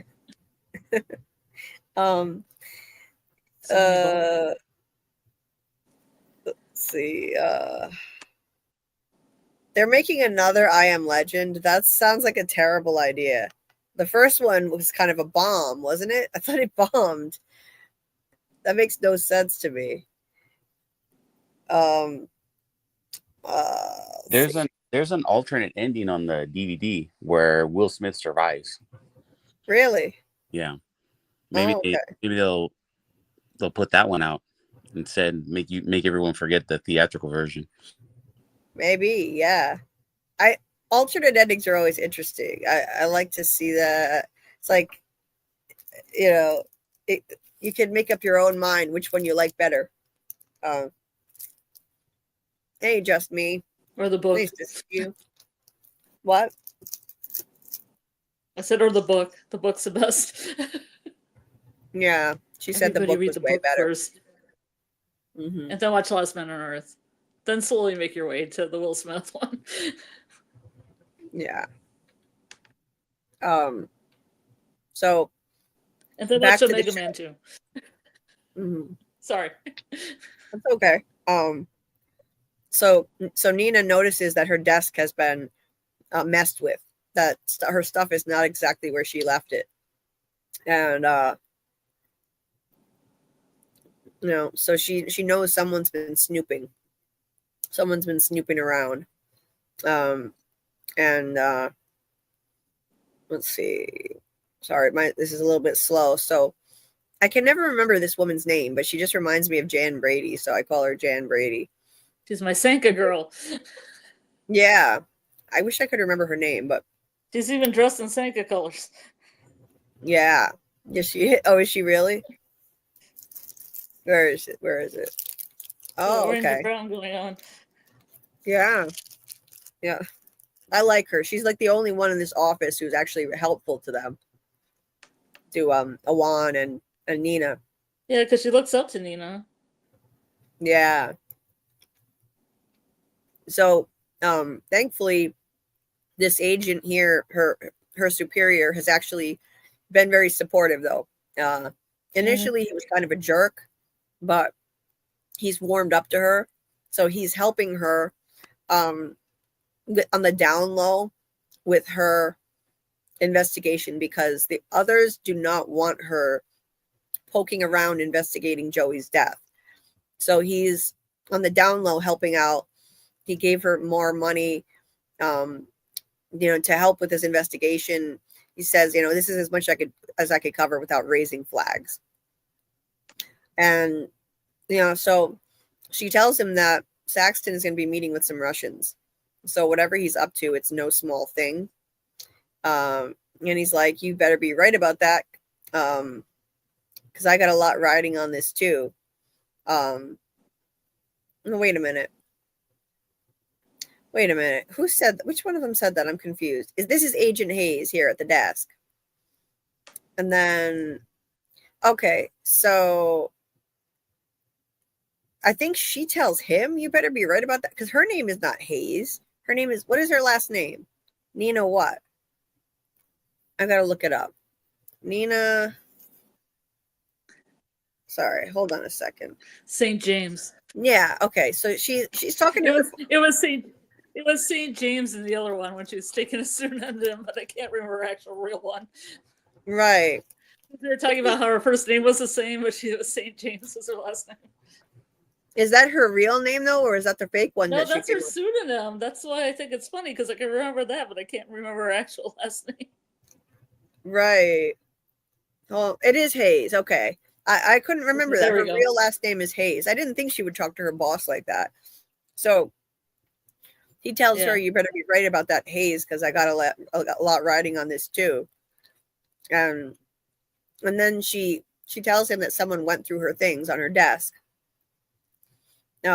She keeps it organized in a very specific way, and so someone's going through it, and she knows that Kelly doesn't touch it, and he doesn't even know who Kelly is.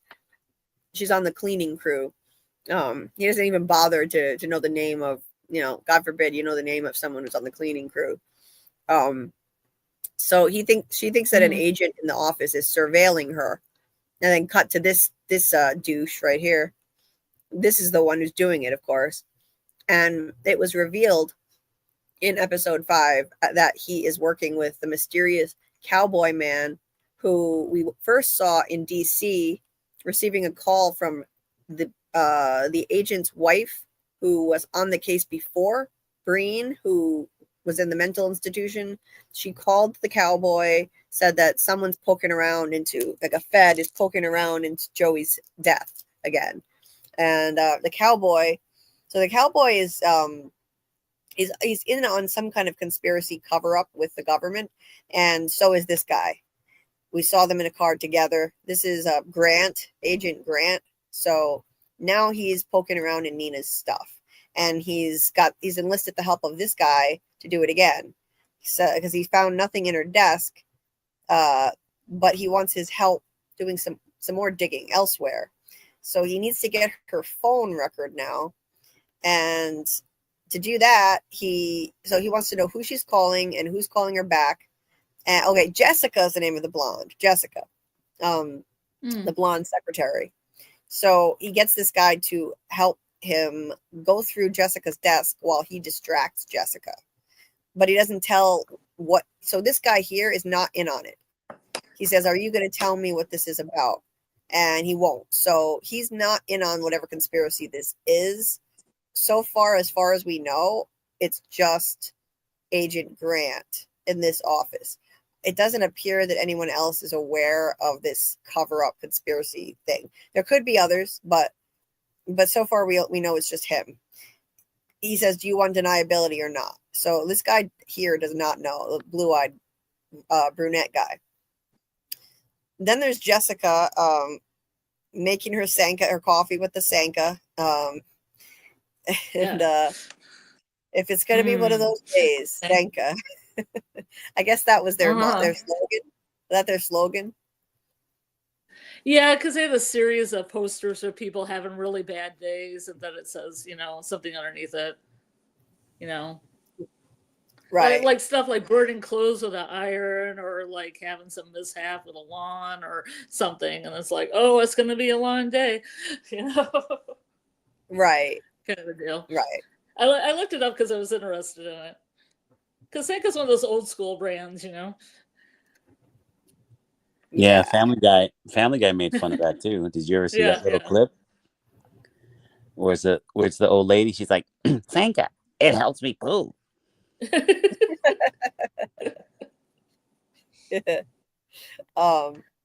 Yeah, so she loves her Sanka, and Grant comes in and distracts her, like asks her to go over some stuff in a report that she filed and how she did it. Meanwhile, this dude goes through Jessica's desk and finds the phone log, takes that, and then meanwhile, Nina is telling Hayes that she's not paranoid, but she just wants it on record that somebody unlawfully went through her desk. He says, "Noted, get the evidence to serve Saxton's ass up to the DOJ on a fucking platter, and just do me a favor. Don't make me stand next to your grave holding a folded flag." So he actually gives a damn. He's still kind of a jerk like the others, but he doesn't want anything to happen to her, and he is helping her and being cooperative, giving her the funds keep doing this investigation to try to take down Saxton, even though the higher ups don't want this. Like the guys above him don't want this. He's helping her anyway. He doesn't want to see her end up dead. So not a bad guy, actually, considering there are a lot of assholes and toxic men on this show, and he's one of the better ones. He says, "Get in, get out, don't get dead." Yeah, that would be good. Don't get dead, So I appreciated that about him. And of course, there's Nina's phone log. So it looks like she called this particular hotel, the Southwestern Lodge, 2 different times. And so Snoopy here, snooping around, is writing that down. And so, yeah, meanwhile, you got Jessica rambling, and he's not listening to anything she's saying. He's just kind of like checking her out, leering at her like a creep, just stalling. And she's not the brightest bulb, let's be honest. So she's not picking up on the fact that he's sleazy and just, using her as to distract her. So yeah, he's a total sleazebag, and she's kind of oblivious to it. And when the other guy shows up and said all good, he just says, okay, see you later. Like he's gone. And yeah, he's just a complete dick. Workplace sexism was really common, and there were no protections for it back then. And the way he treats her is just gross. But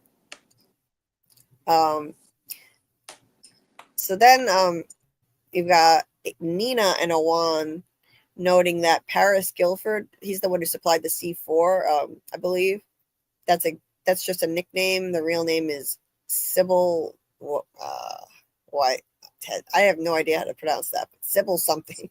A legit supplier of explosives to demolition companies east of the Rockies. So they've traced where the C4 came from that killed Joey, right?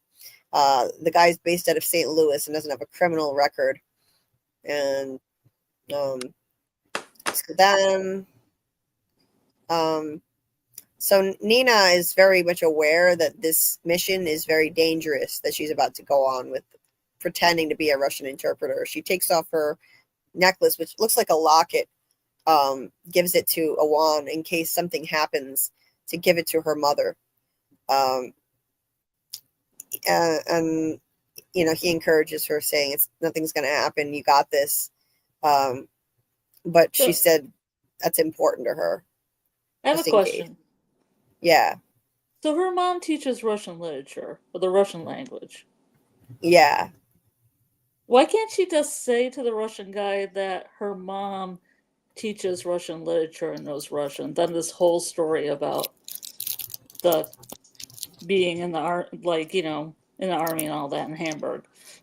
I had the same question. I don't understand why she couldn't. Good, it wasn't just me, because I was like, that would be so much easier. I'd be like, my mom teaches at a college. She teaches Russian literature. She loves all things Russian. She speaks Russian.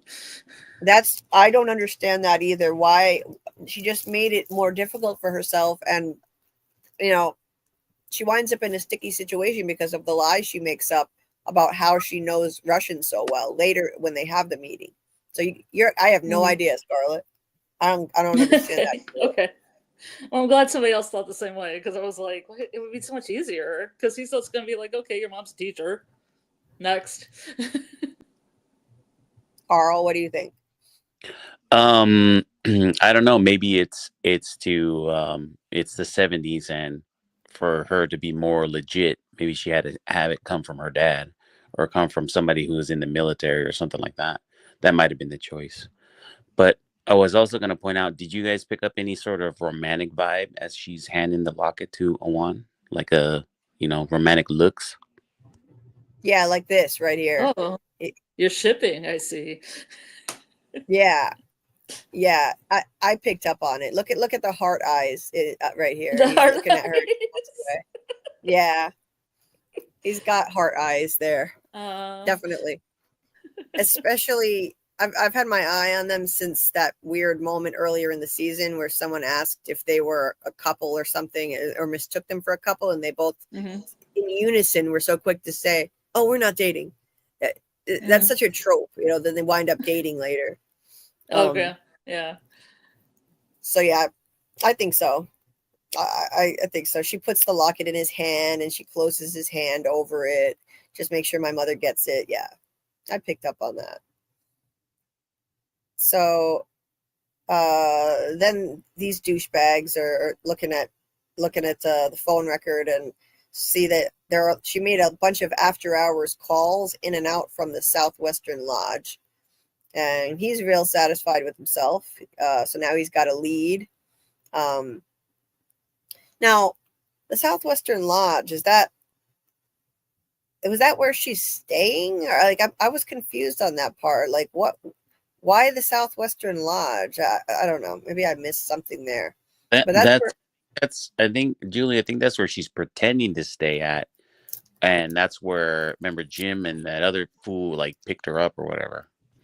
Right. I remember they picked her up there, but I couldn't remember why. Okay, so she's pretending to stay there. Okay. And that's what her boss is financing, the money to keep staying there, or pretending anyway. So so then you cut to this scene. Jim and Billy meet with two of Greek Sal's goons and say that Mr. Saxton wants to make things right. This is after the fallout from the wedding, and he's willing to make Greek Sal a generous offer to mend fences.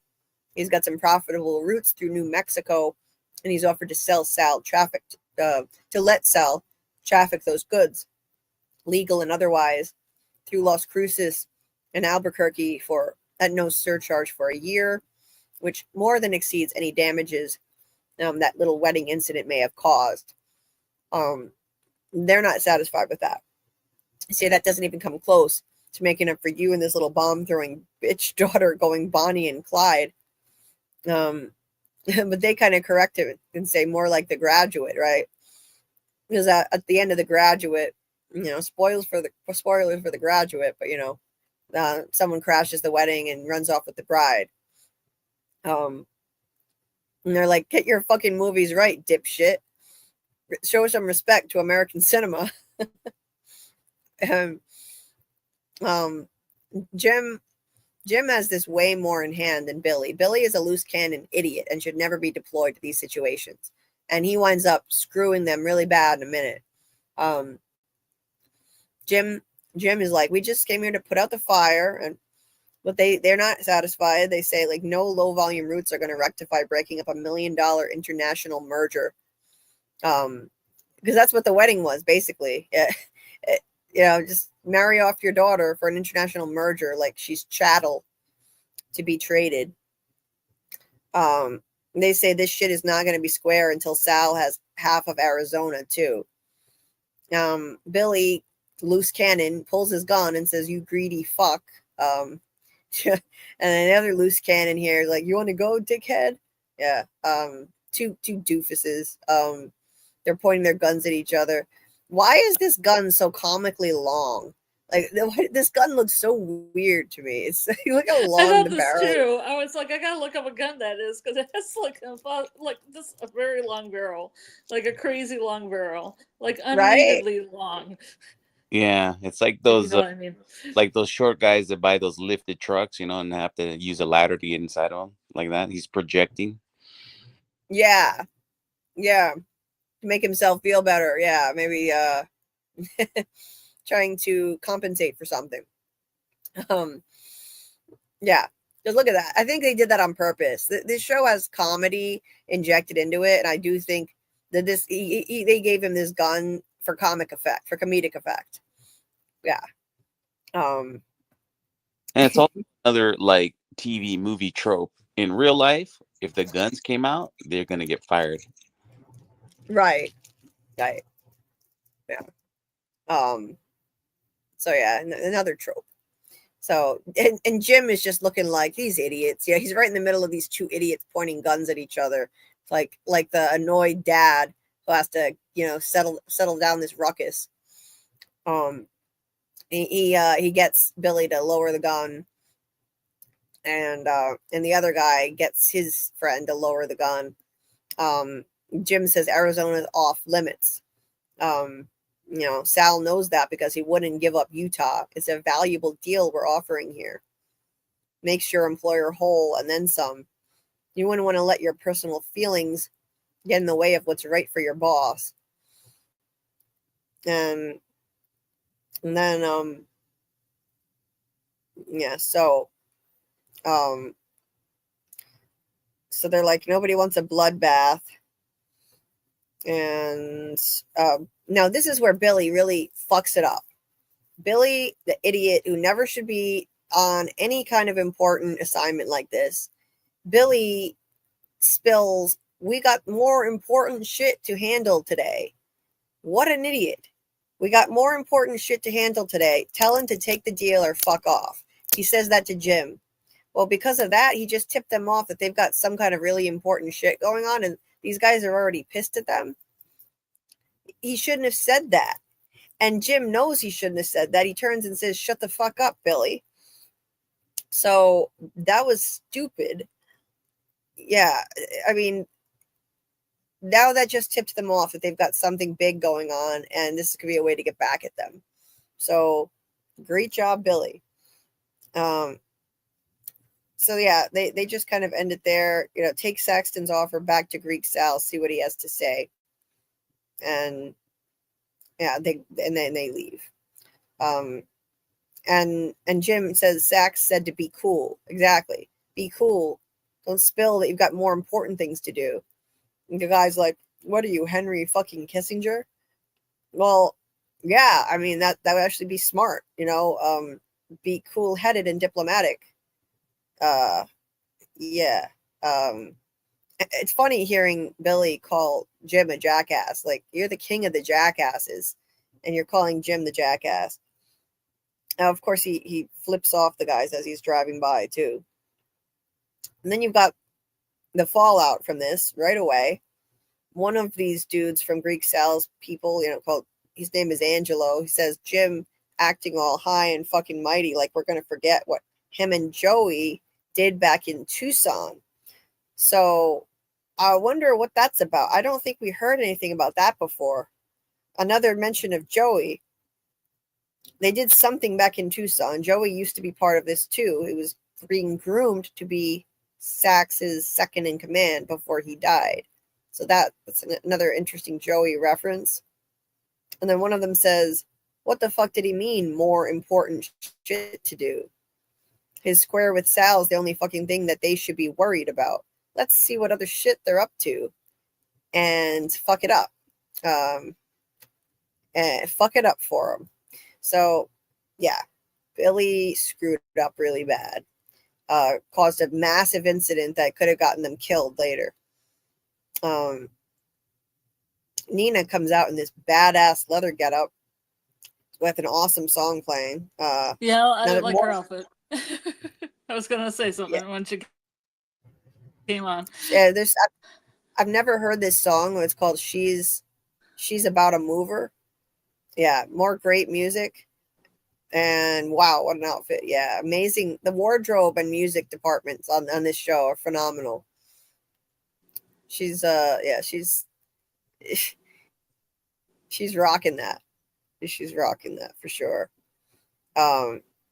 Yeah, she goes and meets up with, so she's pretending to stay at this hotel, and she goes to wait there and meet up with Jim and Billy.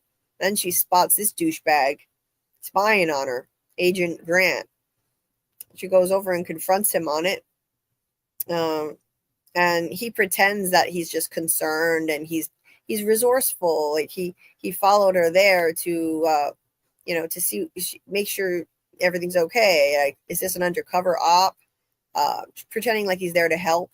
He's like, I can't help if you don't tell me what's going on. And she's like, this is not your fucking case, so get lost. You're the one who went through my desk, aren't you? He accuses her of being paranoid and says he needs some insight into what she's doing here, or he's not leaving.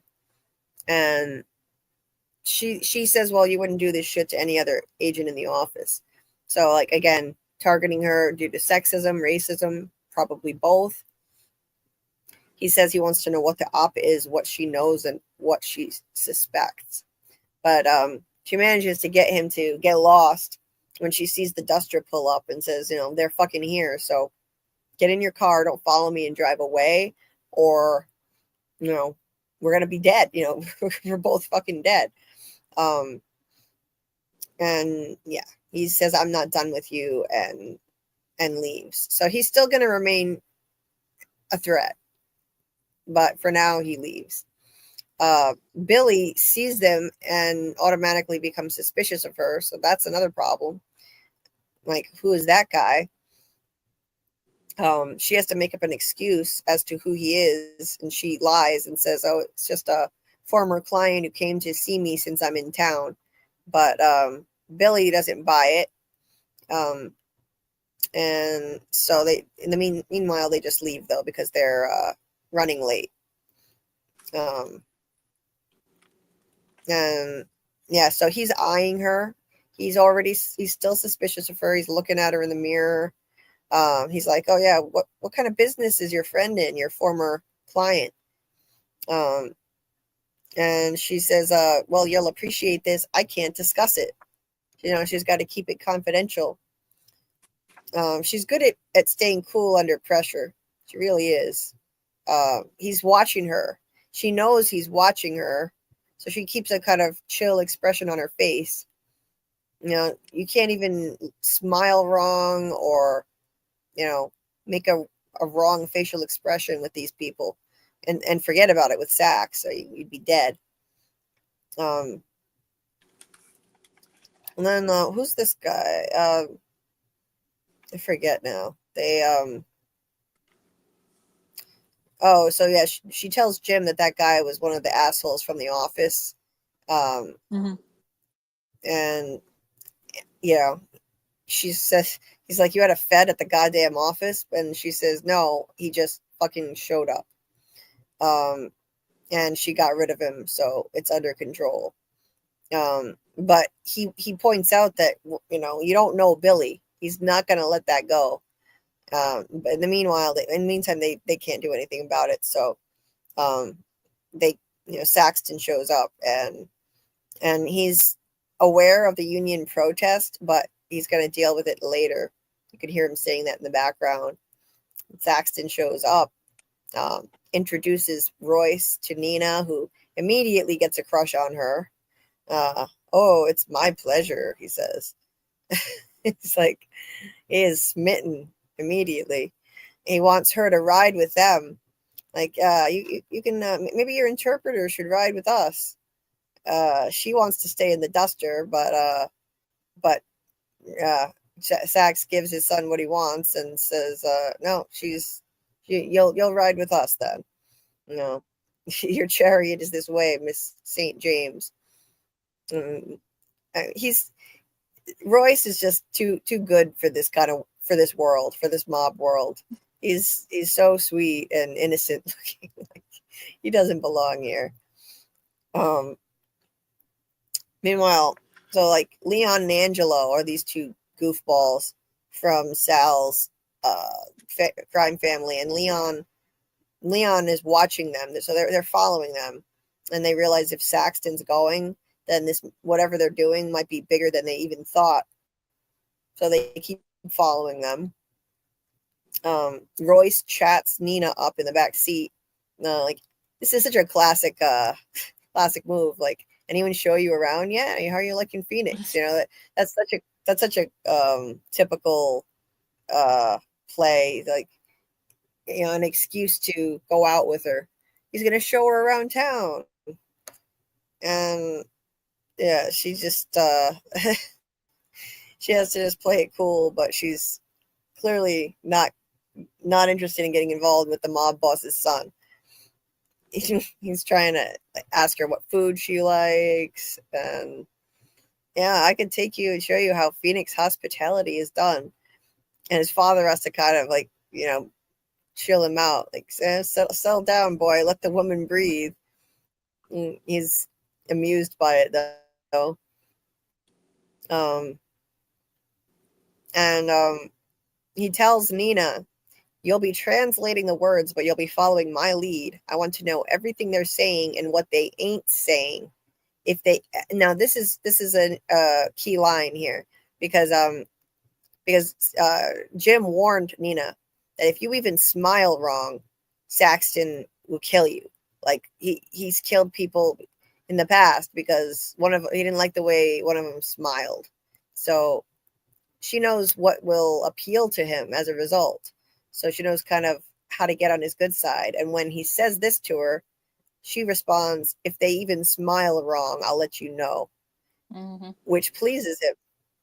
Yeah, he says, I knew I liked you. So, yeah, scored some points there. Now, look at her face.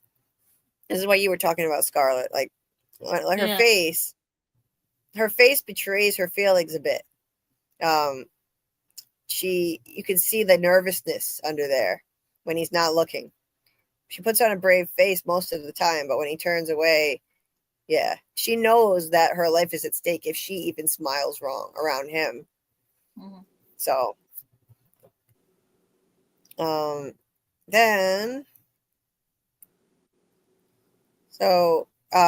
he's taking his heart transplant pain meds, and he starts explaining that, and then they play the radio, and a song by the Spinners comes on. They all start singing along to it. And it's just funny. It's ridiculous how wholesome they make this. They're a bunch of mobsters. This guy is a stone cold killer here, and they're just singing along like it's happy-go-lucky road trip. And she's like trying to kind of sing along, but she's kind of like, I don't really want to here. But then his kid's looking at me, so I should try to kind of sing, I guess. Move my lips a little. Yep. Yeah, it's so awkward. So she like tries to pretend to sing along a little bit, but you can tell the pressure is weighing on her. And then back in the Duster, Billy asks what Jim thinks about the interpreter chick, as he says. And Jim says, well, she seems qualified to me, but Billy is now, he's saying, like, what about that guy at the hotel, though? Former client. He doesn't believe that, and Jim says, you going to pull another Cockburn? Funny name, Pause. incidentally. Cockburn. Nice name. God. Cockburn. Imagine having that name in the schoolyard as There's a kid. a cream for that. Yeah. Right? Nobody wants the Cockburn, you know what I mean? Yeah. Well, that's why you have the cream for it. Yeah. Would that be cock cream? If you wish. Steve, I just saw Steve's comment. He said, sorry, I gotta run, guys. My grandmother seems intent on removing all her clothes, diaper, blankets, and pillows 6 times an hour, so adios for now. Oh, man. Steve, you're a rock star. You deserve the world for what you're doing for your grandmother. You really, I mean, that's got to be so hard to take care of a family member who's in that kind of state, And I've experienced similar stuff like that, but not as long as you. I think Steve said he's been taking care of his grandparents for 10 years. Just incredible, man. You deserve a gold medal for what you're doing. Hang in there. Yeah. I can't even express enough how much I respect what you do for your grandmother.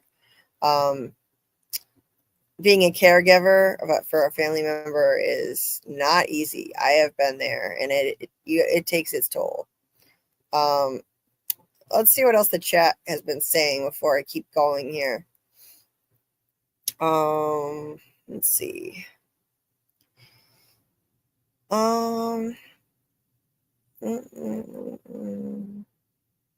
So what guy? So one of these guys was from Heroes. Yeah, I never saw Heroes. Just me. One of the people in the show. I'm not sure which one you mean, but I know that was a really big show at the time, and I just never. I don't know. The lead actress in it kind of irritated me, so I just couldn't watch it. But I heard it was a great show, though. If I'm remembering right, I might be thinking of the wrong one, come to think of it. Well, Dieter, I mean, my language is always colorful, but this show's language is so, over the top that, hey, it fits in. I mean, I have to read the quotes from the show where they're swearing like sailors anyway, so I might as well do the same. Samuel said longer barrel means increased accuracy and you get higher muzzle velocity. Oh, okay. I also think they used it for comic effect, though. They gave it to Billy, who's such a dweeb. He's a goofball. Yeah, honestly. they did it for visual effect. Definitely. Muncher said Holloway is beautiful. I swear I'm a straight dude, laughing my ass off. Yes, he's a beautiful dude. He is. He's aging like fine wine. Yeah, can't deny it. Okay. So Decipher. Hey, Decipher. Nice to see you. Yes, like Dieter said, we're having a call-in live tonight with Doug Hughes. You can ask a question or make a comment. Treat it like it's not going to be like a phone call. I don't have a phone line like Tony does. I tried to get one, but I couldn't. It's very difficult to get a free Google Voice phone line that's available. So I don't have a phone line, but we use StreamYard links, so you can call in and join the panel that way and treat it exactly like a phone call. Just call in for maybe a few minutes and ask Doug a question. Tony said the best way to get in with people is to know their music. Makes you seem like one of them. Makes sense. Yeah. Yeah, and I definitely think music is used as a device in this show. I mean, they must be paying a fortune for the amount of amazing music that they feature. Multiple songs per episode. They really don't have a score. They don't have a musical score for this series. They just use like classic 70s music instead, for the most part. So yeah, absolutely, Tony. Totally agree. Dieter said, Julie and Carl and Scarlet, you also deserve a medal for what you did and do. Oh, that's nice. Thank you, Dieter. What else?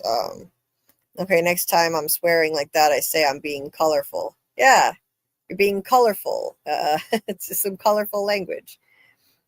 Yes, real cinema. Being a caregiver is a tough job. And yes, his grandparents are lucky to have him. What a stand-up guy. A lot of people would just let them, go into a nursing home or something and not even visit. So kudos to you, Steve. So getting back to this scene here, Jim says, you're going to pull another Cockburn to Billy. And he's like, Craig Cockburn, the diamond fence you said skimmed our cut from Yakimo. I think it's Yakimo. The one whose skull you cracked open with a Louisville Slugger. He's like, and Billy's laughing like, oh, that fuckwad. But Jim says the thing is he didn't steal from our cut. So Billy was wrong. He cracked that guy's head open and killed him, and he wasn't even guilty. And Billy's like, oh yeah, but in my defense, he blinked a lot. So you even like look at anybody wrong, and these Billy or Saxton will take you out. He's like, I never trusted that asshole. And Jim says, I think you'll find something to hate about this interpreter no matter what. A few hours, the deal will be done. She'll be gone. Mellow out. That's another phrase from the 70s, I believe, that people don't really say anymore. I like how they smoothly incorporate stuff like that in here, and it feels very authentic, like you dig and solid. Nina said solid. I'm solid earlier. And like, no one has said groovy yet, I don't think, but maybe. I can't remember. Mellow out is another one. Certain phrases and words that just kind of that are in slang, popular vernacular, and then they just kind of disappear over the years. And Billy's like, I should give Cockburn's wife a house call. Oh my God. He is such a sleaze. God, I'm not even going to read that quote. God, he's a sleaze bag. So and they continue on their way. I like all these like road scenes through the desert, you know, like cruising through the desert and the Duster and, you know, the other classic cars. It's just a cool vibe. And then you've got the union protest scene, the female truckers, and you know they're ironically they're protesting against their own union. Usually it's like the union workers all protesting whatever company they work at, but they're protesting against their union, which is so crazy. Their union is supposed to protect them from the companies that don't treat them right. Instead, they gotta fight their actual union, which is just crazy. So yeah, they're protesting against Bob Temple, and there's a news crew there who finds Izzy, asks for her name, and Izzy is more than happy to go on camera, and it's like, hey, if you're looking for a story, you got one. Bob Temple watches them from the window and sees Izzy talking to the news crew, so she's in trouble. He says, get me Ezra Saxton on the line. So yeah, Saxton has this guy in his pocket now. I don't understand why they never actually showed it on screen, but maybe Bob Temple knows. He must know that Saxton has blackmail dirt on him now. Those pictures that Jim and that blonde woman took of this when they drugged him in the hotel room and made it look like they were in bed, you know, like she was on top of him. They never actually showed Bob Temple being confronted with this, but he must know that Saxton has him blackmailed, so he stays in line, I guess. I think it would have been more effective if they had shown him finding that out. But anyway. And then we get to the main event here, which is the meeting between Saxton and his people and the Russians. And so there's a lot going on here. Like, we don't really know what they're even buying from the Russians. It's mysterious. So if anyone in the chat has any guesses as to what they're buying from the Russians, put it in the chat. Whatever it is really important. I think I'm thinking the U.S. government wants to procure whatever this is, and Saxton is basically being used as a pawn to procure this item, and then they'll take Saxton down, and the U.S. government will have it. It's going to be part of my theory video that's coming out in the next couple of days. And it's going to be, I believe it will be through Xavier, this mysterious Xavier who we have never seen, but he keeps getting spoken of over and over again. Xavier is the one who arranged this meeting, and we don't know exactly who he's connected to directly, who he's even met in person, but I think he might be Xavier Joey. Xavier Joey. Yeah. Joey Xavier. Yeah, by the end of our last live, we basically, like, it hit me like, I don't think Joey is really dead. And Carl said, maybe he's Xavier. And the more I thought about it, the more it makes complete sense. Xavier, not only did Xavier arrange this meeting between Saxton's people and the Russians, but we saw in a previous episode, the cowboy, that he doesn't have a name. He's in the credits as the cowboy from DC. He was on the phone with Xavier. He was on the phone with Xavier talking about how Tricky Dick knows something got lifted. With what they were referring to was that Lincoln car, I believe. Mm-hmm. And they were talking about like other stuff related to Saxton, I believe. Like, no, I think they were saying, like, they were talking about how there's a Fed who is investigating this situation. So Xavier is in contact with somebody high up in DC, and he arranged this meeting between Saxton and the Russians. So I'm thinking Xavier actually is being used by the government and is using Saxton here as a pawn then they can procure this item, whatever it is they're buying from the Russians, take Saxton down. And if it goes sideways, well, then if this whole thing went sideways, well, then Saxton, it's a win for them anyway, because Saxton would be dead. And the government's been trying to take him down for a while and couldn't. And yeah, I think Joey is Xavier, but I'll get into that more in the video I'm going to put out in the next few days. I think Joey is alive. It's some kind of MK Ultra thing. And yeah, given a new identity, doesn't remember who he is, most likely. Brainwashed. There's more stuff I have to back that up, and that'll be in my video. But yeah, this whole mystery, it's really difficult to tease out what's going on here. One thing I'm not sure about is what they're buying. It could be some kind of bio weapon. It could be, I'm trying to remember what we were thinking about earlier. What could this be that they're buying? Maybe some kind of like Russian scientists invented, maybe in referencing the Easter egg of the book, maybe something that, brainwashes you or controls you, maybe. Yeah. Alien technology. Yeah. Right. Because there was a book by Michael Crichton that was featured prominently in the shot, being read by Royce as he was laying in bed, and it was The Terminal Man, and that's about the dangers of mind control. So that could very well be, I believe that's an Easter egg, that the government is doing some kind of MK Ultra experimentation, and I think they faked Joey's death, gave him this new identity as Xavier, and maybe this device that they're trying to buy from the Russians has something to do with furthering this MK Ultra style program that they have going on. So that's one possibility.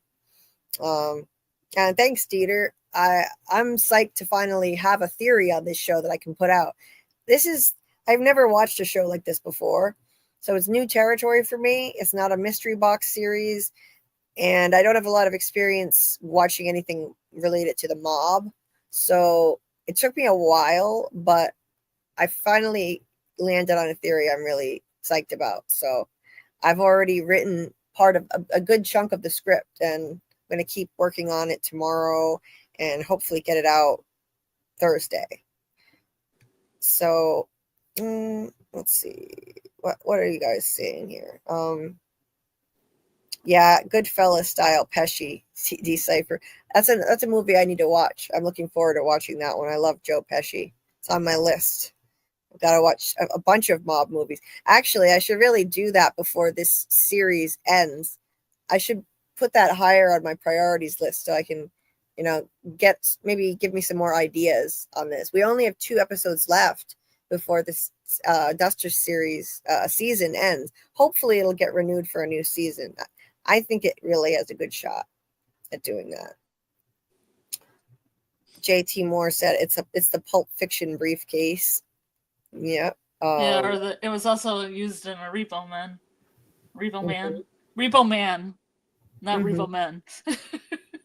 Yeah. Throughout, and then some French film too, like the case that opens up and it's golden. Oh yeah, Legion used it too. The TV show Legion also used it. It's very popular. Mm-hmm. Are you referring did you say Pulp Fiction already, Scarlet? The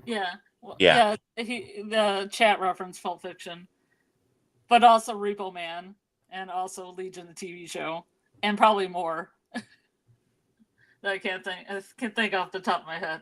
I think there's an old classic movie. I think there's a French film. Because Tarantino likes to rip a lot off of French film, French New Wave. Yeah. But I can't remember what that movie's called. But you can probably, do some research to find it. Anybody. So Samuel said we might see those blackmail pictures used to give the union workers some of the things they're asking for. They've got to come into play. I mean that whole thing. It was kind of a memorable scene, it was a memorable scene, and then we haven't seen anything explicitly said about it since then. So, yeah, I'm confused as to where that's coming into play, and so I feel like they need to address that eventually. Decipher said after the Czechoslovakian reform movement known as socialism with a human face was crushed along with the Prague Spring in 1968, Brezhnev's something developed into what became known as Zastoy. Okay. The stagnation. Okay. The economy beset by massive inefficiencies from central planning and institutions such as Stalin's and agricultural collectivization declined more or less consistently, and it was further dragged down by a ballooning military-industrial complex overseen by Defense Minister Dmitry Ustinov. Oh, okay. See, yeah, I know. I learned a lot about the Soviet Union and stuff like that, but not to that degree of detail. So interesting. He says, still researching oil is possible. A major strength of the Soviet economy was its enormous supply of oil and gas, which became much more valuable as exports after the world's price of oil skyrocketed in the 70s. Ah, okay. Yeah, thank you for that insight. Dieter said, but you did watch a lot of Josh Sawyer. Yes, I did. But Lost is nothing like this show. He has a similar personality in this show, but yeah, nothing at all like this show. Pesci offed Michael Imperioli for a dig. Oh wow. I love Joe Pesci. Decipher says it is oil. Wait, are you saying you think they're buying oil? But it's in a briefcase though. Like whatever they're buying, it seems to fit into a briefcase, no? Am I right? Oil rights? Yeah, but if it was a piece of paper or something, didn't it like glow when the case opened up a little bit? I did it. I didn't see the glow, but I hope it did, because it would tie in with some of the other TV movies and things. Yeah, it'd be a good homage. It would be. Anyway, so they get into this meeting with the Russians, and but first they have a tradition where they all have a drink. The Russians, before they start a negotiation, they have a drink of vodka, and everyone has to participate. Now, this is where it gets really foolish. This is another reason why, like, they should not have brought Royce to begin with when he just recently had a heart transplant. You're bringing him into a life-threatening situation where if you even like breathe the wrong way, you're dead. And now he's being forced to drink a shot of hard liquor on top of his meds that the maid gave him and said, don't mix this with alcohol. Those were the directions from the doctor. Stupid. So they all have to drink, and Royce tries to avoid it, but he's forced to do it. They all take a shot. Royce tries to, get away with not doing it because he knows this is a problem. But the Russian notices and says everyone must partake. It's tradition. So he downs the shot. And then he pours another one. That's not good. So this could have gone really sideways with them. And it almost does.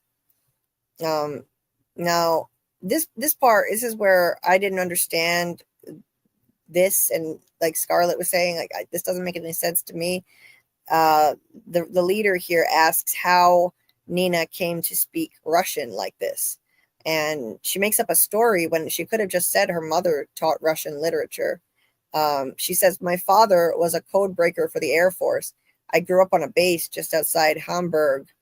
Many there spoke Russian. But Americans were stationed in Frankfurt, and and Saxton is asking her what this is about. So she's got to be really careful because she doesn't want to let on where her father was actually stationed in Germany, because then Saxton might figure out that was her father. She doesn't want him to know her father served with him in the military over in Germany, and he wound up killing her father. That's why she's on this case to begin with. He put a hit out on her father. So she's got to be really careful talking about where her father was stationed and stuff. You didn't need to even do this. You could have just said your mother taught Russian literature, which is the truth. Or she could even said, I have a parent that taught Russian literature in college. A parent. Yeah. She even had the same mother or father. A parent. Yeah. Who was a professor. This, to me, this was just nonsensical. It really is. And he wants to know, like, Saxton wants to know what they're talking about, and she's like, oh, he's just asking about my past. She doesn't want to tell him about her father being stationed in Germany. Well, you didn't even have to bring that up to begin with. I don't know. I didn't get it. Then she tells the Russian, my father was with a top secret unit at Bergen. She says, I blame the vodka. I think I have revealed too much already. Yeah, you think, Nina? That was dumb. That was dumb. But he laughs, and luckily she gets out of it, and the tension breaks. So, but the whole thing is tense as hell, and he has to drink another shot. Now, I guess one wasn't enough. Now they're downing another shot, which makes Royce act weird.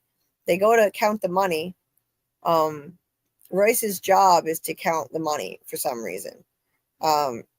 Now, there's also a case here with the item that they're buying.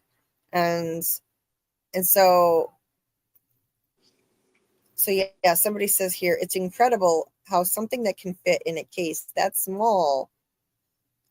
So what is in this case? I'm really scratching my head on this. And then they say, huh? Alien technology. Yeah, maybe alien technology.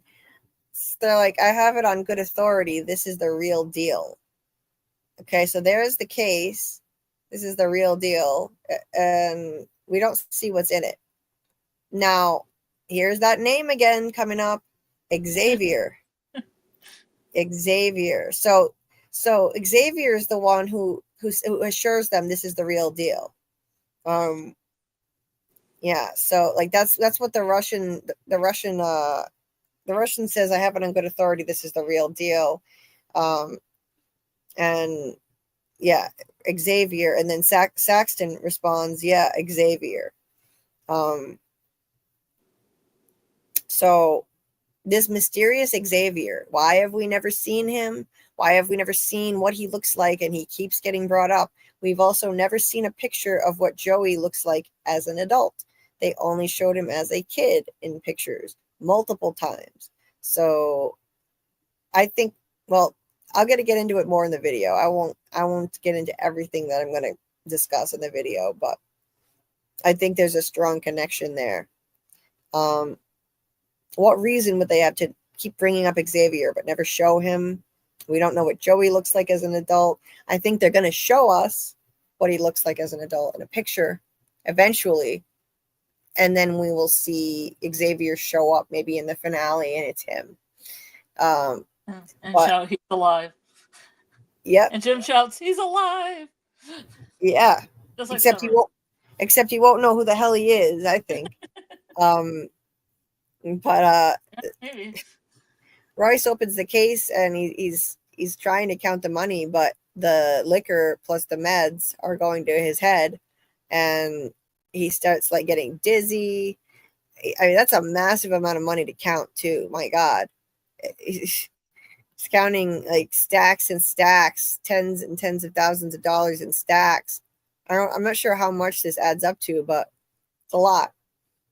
And he's getting dizzy, and like he starts whimpering, like doing that weird stuff he's been doing since the surgery. Like he'll go from crying to laughing all of a sudden like a weirdo.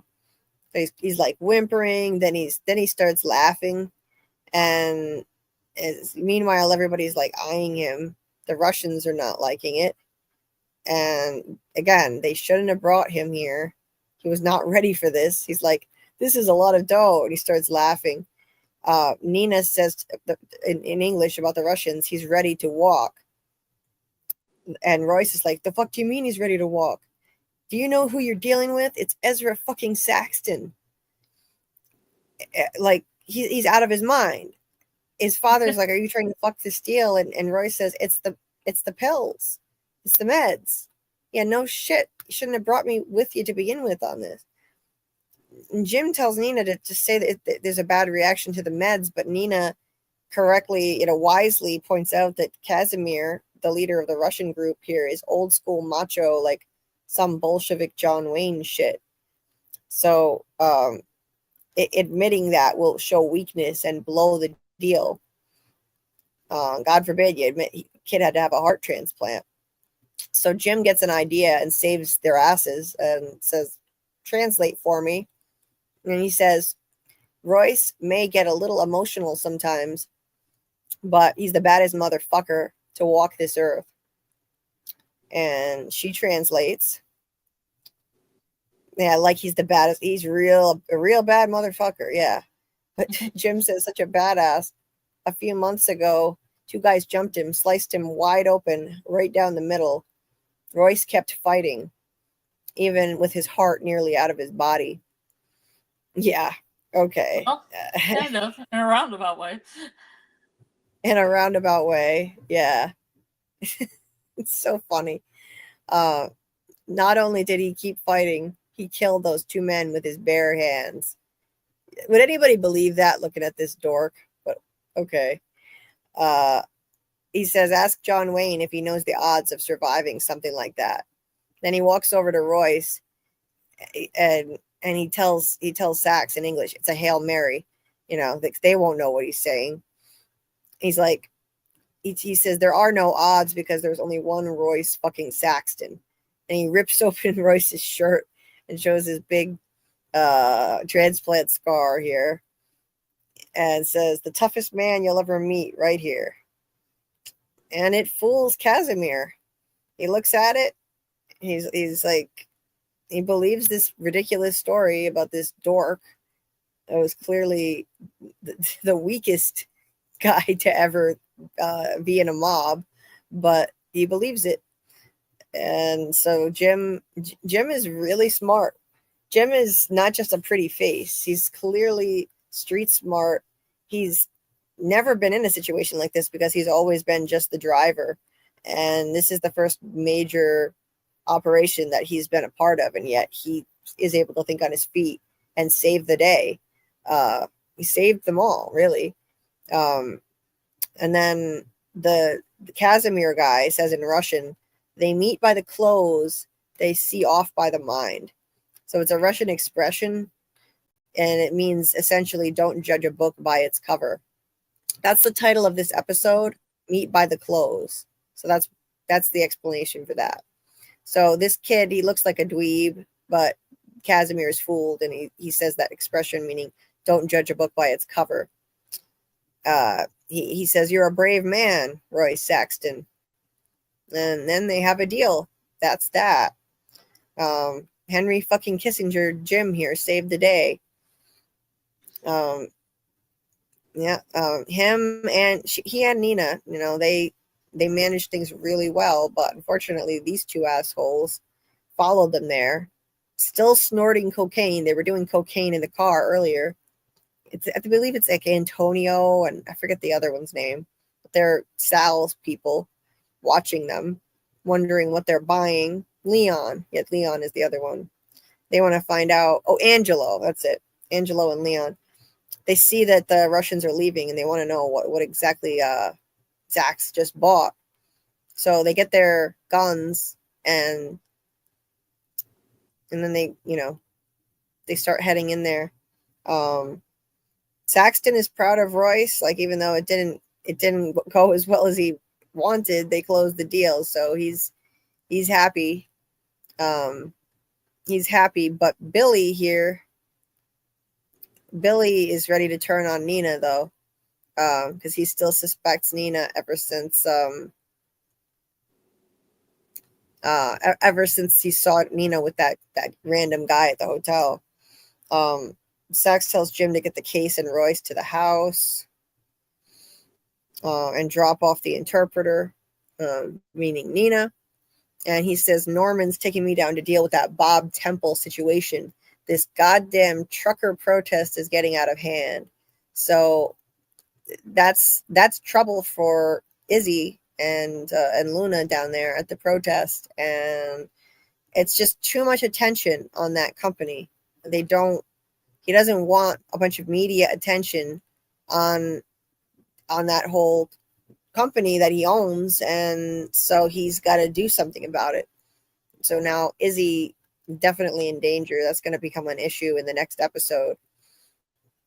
He says we cannot have all those eyes on Snowbird, his company. That's all this unwanted media attention that the protest is attracting is not a good thing for this company that's tangled up in his mob operation. So yeah, I'm sure we'll see fallout from that in episode 7, which is coming up. Yeah, so Saxton and his driver leave, and then Royce is like, yeah, I'm a mess, but I can at least carry the case. Now, this is where Billy stirs up shit. He gets off a payphone call, and he From now Xavier? I don't think it was from Xavier. I don't think. From Joey as Xavier. Yeah, I don't think so. He says, "You lying bitch," and he pulls his gun. He says, "I talked to Bonnie. That's who it is. Bonnie Z. Had her run plates on the guy's car from the hotel. It's registered as a government vehicle. So I'm thinking your client's a fucking Fed." And yeah. So he's accusing Nina of being a Fed, and she's got to think on her feet here. She comes up with a really good cover story too. She says, "Would a cop do what I just did? Help you close a deal that almost went south?" Billy says, "Yeah, now I'm wondering why." He thinks she's lying, and he wants to know more about this client. You always meet at a hotel. She says, "No, at his office downtown," but she can't come up with what street. Well, I mean, I think she says Montebello, but she hesitates, right? She's hesitating. She sounds like she's lying. So he's like, "Okay, we're making a stop downtown. If your story doesn't check out, we're leaving you there with a bullet in your fucking head." And yeah, and then Leon shows up. Leon and I've already forget the guy's name again, but the other dude, Angelo. Angelo. Yeah. Yeah. Leon and Angelo. Yeah. So they show up, and now they're causing trouble. They have to hide, and Billy, what is it? Jim tells Nina to stay where she is, but she doesn't listen, follows him. More awesome music playing, the payback over this gunfight scene. They go and like take cover.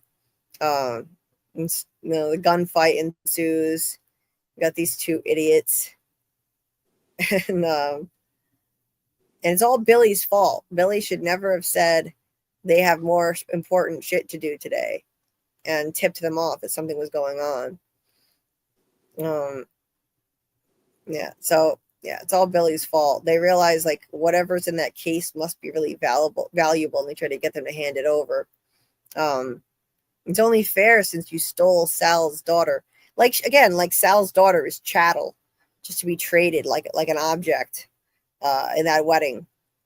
This was a funny line. Billy's like, "Daphne and Genesis are true love, you fucks," as if he cares about their true love. Daphne's the daughter of Sal that they rescued from the wedding.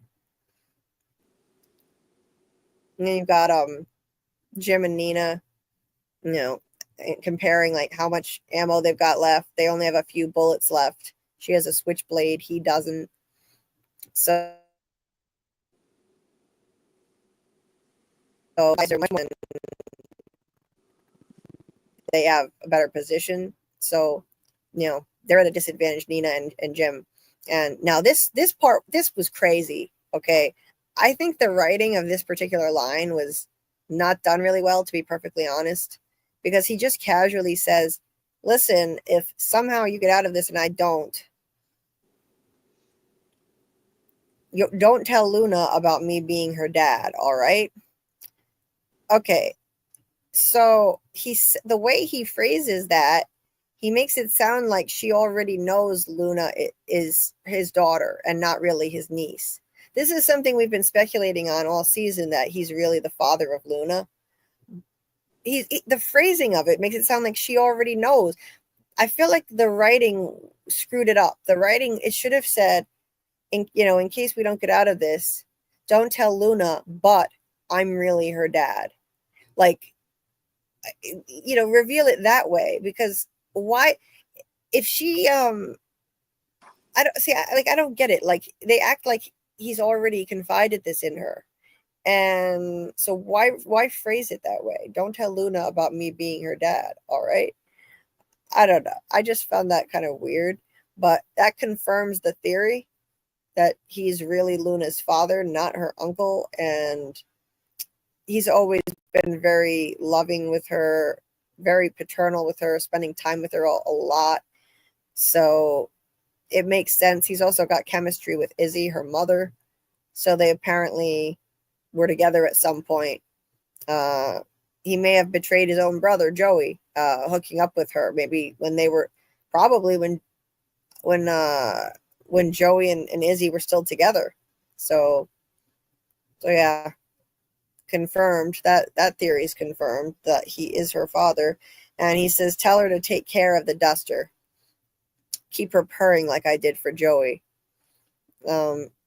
Joey was the one who originally bought the duster. And so yeah, these two guys have a huge advantage. They have more ammo, and so they try to come up with a plan. They only really have is like the element of surprise. He's like, you ever seen Butch Cassidy and the Sundance Kid? She says, yeah, they die at the end. He's like, they didn't die as a freeze frame. She's like, exactly, when every fucking gun in the town unloads on them. And so they're arguing about that in this life-threatening situation, which is kind of comical. So he's like, we never see it. And she says, they fucking died. It's kind of like... That's why Jim never died in From. I was literally just about to say that. I was about to say, like, Scarlet says Jim is technically still alive because we haven't seen his body drop yet. So. I mean, it didn't still frame though. It should have.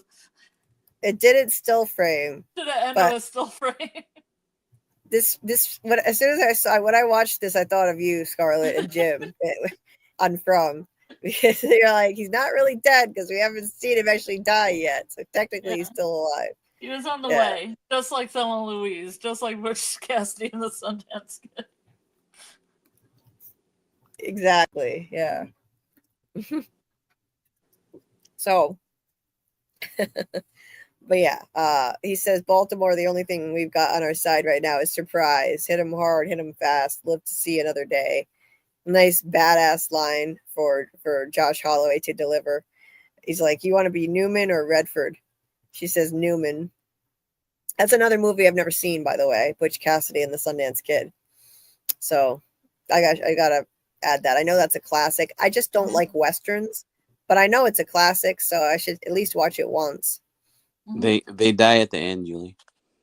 They don't die. Yeah. Still frame. Yeah. The ending was already spoiled by this show for me, but I still would like to see it sometime. Yeah, they're dead. They're dead. Yeah. So, yeah, this was the freeze frame we saw at the beginning of the episode right here, except now it continues. And surprise, they don't die. surprised. Like, is anyone surprised? Like, did we really think that the Like, two stars and of the then show? and then both the leads of the show just died, and then there were Yeah. a couple more episodes with This them is not in it. this isn't The Last of Us, where they're not going to be killing off the lead actors of the show, That'd be crazy. right? Yeah. 2 episodes left, and the lead actors are both dead. Yep. Nope, they survive. Nina does this crazy somersault move, like something like looked like something out of James Bond. That's the William Shatner somersault. Is it? Yeah. Which is just, it's really just for style, not for anything practical. Yeah, Why is a and if you somersault turn up necessary? if you turn up the sound, there's like a little bionic woman, like $1 Million Man noise that like Charlie's Angels 2 uses the kind of noise. Yeah, and like Yeah, was that really Give me a necessary? thumbs up for me. Yeah. It looked cool, but let's be real. That was for style, not for any practical reason. The somersault was just unnecessary. Okay. that's like a 70s move, I guess. I guess the bullets were a little more laid back then. They were slower. I guess, yeah, I guess so. It looked cool, but yeah. And this makes Royce love her even more. Now he's really crushing on her. He's like, I fucking love this chick. Yeah, you don't have a shot with her, dude. You don't have a shot.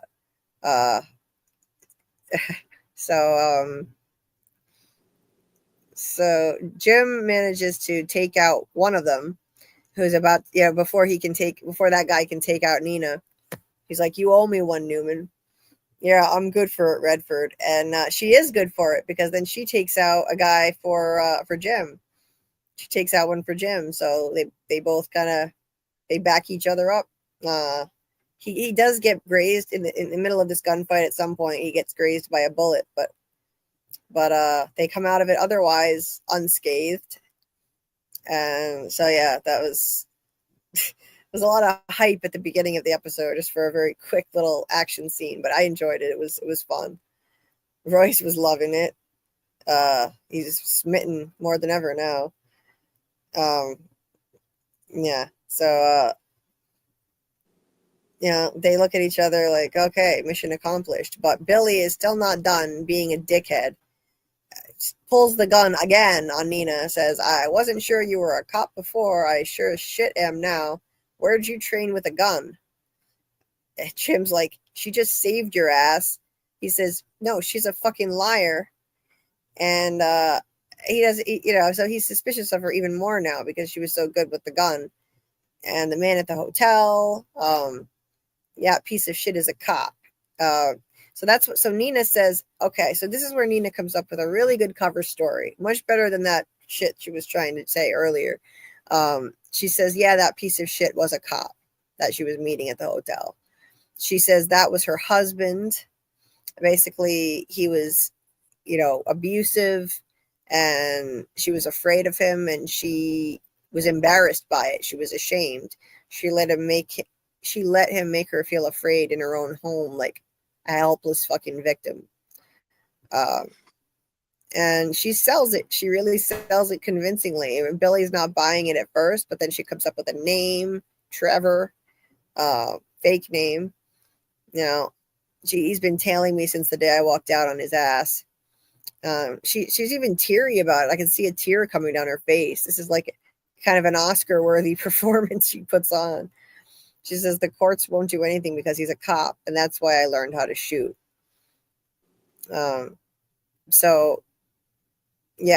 I'd never let him or anyone else make me feel like that ever again. She wins Royce over with that. He was already smitten with her, but he believes her story. So he intervenes, and he's got, as much as he's a kind of pansy-ass kind of guy, he's got clout because he's Saxton's son. So Billy listens when he orders Billy to put the gun down. Billy says, I want Sax to hear this. And Royce counters, oh, so we're telling Pops everything now? Should I let him know why last week's payouts were a little light? I guess Billy's been skimming a little off the top for himself. he says that was cash to cover my bookie. And so, yeah, Royce has got him with that. He's like, okay, well, maybe we just don't bother him with this shit then. So this gets Billy to keep his mouth shut, protects Nina. And that's the end of that. So they get out of it. Huh? I was going to say, luckily, Royce was moist for Nina. You know what I mean? Yeah. So it all worked out for everyone. Jim drives Nina back to the hotel. And, to make sure that she gets back safe. She says he didn't have to do that. But he wanted to make sure she got in safe, he says. Nixon's on the TV. Nixon is always kind of creeping in the background of this show. Like they had a fake AI Nixon a few episodes back. He's somehow involved in this conspiracy. We just don't know how. He's in on it somehow. This conspiracy of the FBI covering up Joey's death, the way Joey actually died. And yeah, so it's interesting that Nixon's on the TV. We've heard about Watergate on the radio reports when they're in the car. So that's all happening in the background. Watergate happened in June of that year, and this is, I think, July when this show takes place. So Nixon doesn't want another scandal. He's already got Watergate to deal with. So I think this other scandal that is kind of happening in the background, this is why they want to squash this as however they possibly can, because Nixon's already got Watergate to deal with, and the timing of it is bad. So I think that's why the cowboy from DC comes down there to deal with Nina, who's looking into this Joey case. We're going to see more of that, I think, in the final 2 episodes. That's already been set up. So that's going to come to a head. We're going to see a bit more as to what is going on here. Like, this goes up really high. This is not just a small conspiracy. It goes all the way up to Nixon.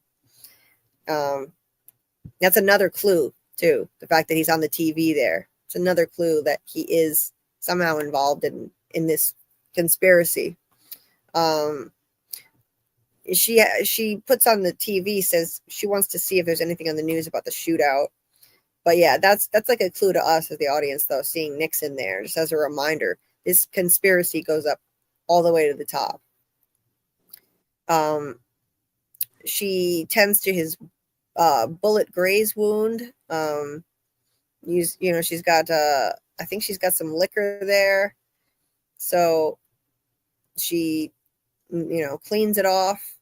Says it's gonna sting. He's like, I'll try not to scream too loud. This is just let's be real. This is just an excuse by the writers to get Josh Holloway to take his shirt off. They had to find some way to do it.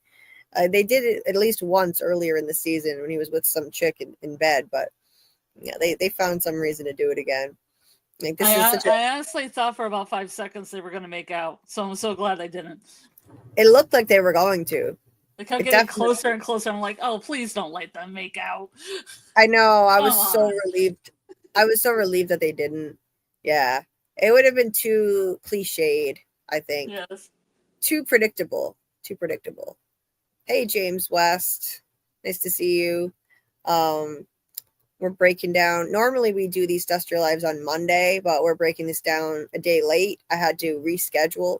Next week, we're going to be back on our usual night, Monday night. And we start about 11:59 p.m. No, more like 11:55, because StreamYard doesn't let me schedule streams except in multiples of 5. So 11:55 p.m. Eastern is when we'll start. Back to Mondays next week. This week I just was in rough shape, so I had to reschedule. So also I'll be releasing a video in the next few days with my theory on what really happened to Joey, how Xavier factors into it. It's really the biggest mystery of the show. And so I finally settled on a theory I really like. With Carl's help here, we bounced ideas off each other, came up with a what I think is a really like plausible theory that I think would make a whole lot of sense and shake things up, make it less predictable. Not just a matter of who killed Joey, but is Joey even dead? That'll be out hopefully by Thursday morning if I can get it done quick enough. Latest I would say would be Thursday evening, but I'm trying to get it done as quickly as possible. Shirtless Josh. Jeter, are you thirsting for Shirtless Josh? Hey, you do you, if that's so. Jeter made a silly gif of Shirtless Sawyer, who Josh played on Lost, in my Discord. I didn't ask for him to do it, just so you know. Dieter did that on his own, so I don't know. Maybe Dieter has got something to tell us here. Let's see. I'm just going to check in with the chat before I wrap up this last little bit here. I think we can probably finish this by the 3-hour mark, which is pretty short for us. Yeah. What was that, Carl? I said amazing. You'll be able to wrap it up in 3 hours. I know, right? Yeah. It's shocking if I don't do a marathon live. The marathon lives have become the norm. But until I have another treadmill, I need to make the lives shorter to manage my pain situation. So yeah, that's the most important. You know, we got a good chunk of Julie. We got 3 hours of Julie. We're good. You know. Mm-hmm. Yeah. So, well, let's see. What is Cypher saying here? Cypher said exchange can be gold, exchange for oil. But Russia, so I haven't seen the episode, but Russia is known for intel and oil. They pass it around like hot potato. Okay. Yeah, could be. Let's see. And Carl had said more like a, probably a bit more sci-fi, like a mind control device. And Cypher said, very possible. Luckily, fantasy is more expensive than geopolitics.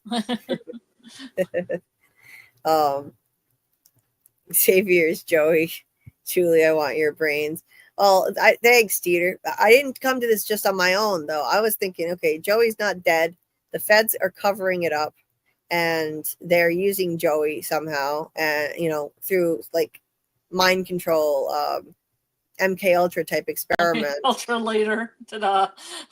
And Carl was the one who connected the dots to Xavier. He said it's probably Xavier. So I can't take credit for the whole theory. It was a joint effort. Yeah, but I don't think we were even considering that Joey was still alive this whole time. And then that's the main component that you picked out. Oh, yeah. It just kind of hit me when we were talking. This is what's so great about having these discussions on lives, having, discussions with a group, bouncing ideas off each other. All of a sudden, new ideas get sparked, and you can wind up with collaborative theory crafting live right on the spot. That was awesome. It was really cool. And I'm thinking about taking a clip from the end of that live when we were doing that and including it in the video. I think I will. I'm definitely going to do that. So, but I'm going to break it down in more detail. That's why I'm going to try really hard to get it out by Thursday, and it'll be tricky, but I think I can do it. Samuel said Xavier's are all evil this year. Xavier Quinn from Reacher, and now this. Yeah, I didn't see Reacher. But I heard about it. Let's see. Jesse said, just like the music in Ironheart, they are talking about the song Sinner Man by Nina Simone. Oh, okay. Let's see. The dagger. What about a dagger? T. Safer said in slang, a dagger most often refers to a critical game-winning shot in sports, particularly basketball, that effectively seals the victory for the team. For some cultures and military organizations, the dagger symbolizes courage and daring in combat. Okay. When did they mention a dagger, though? I'm confused. Was there a dagger mentioned? I didn't see or hear Probably about a one. metaphor. Yeah. Trace, it's hot as fuck here too. Oh my god, it's awful. The highest I saw today was 100 degrees, and then a heat index of 106 degrees. It was an oven outside. Yeah, we've gotten up to 110. Oh, was that real or heat index? Oh, that was heat index. We got up to 100, but there's always like a little bit extra, you know. Honestly, that Arizona heat. The feel like temperature is the one that really matters. That's what you're actually experiencing. So yeah, the heat index is what you really have to look at. Today was the worst. I think tomorrow is going to be a little lower in the 90s, and then it'll start tapering down. Thank God this heat wave is going to come to an end. It's brutal. I guess I got used to the desert because one time I walked out around 8 p.m. at night and there was a wind, and I was like, this isn't so bad.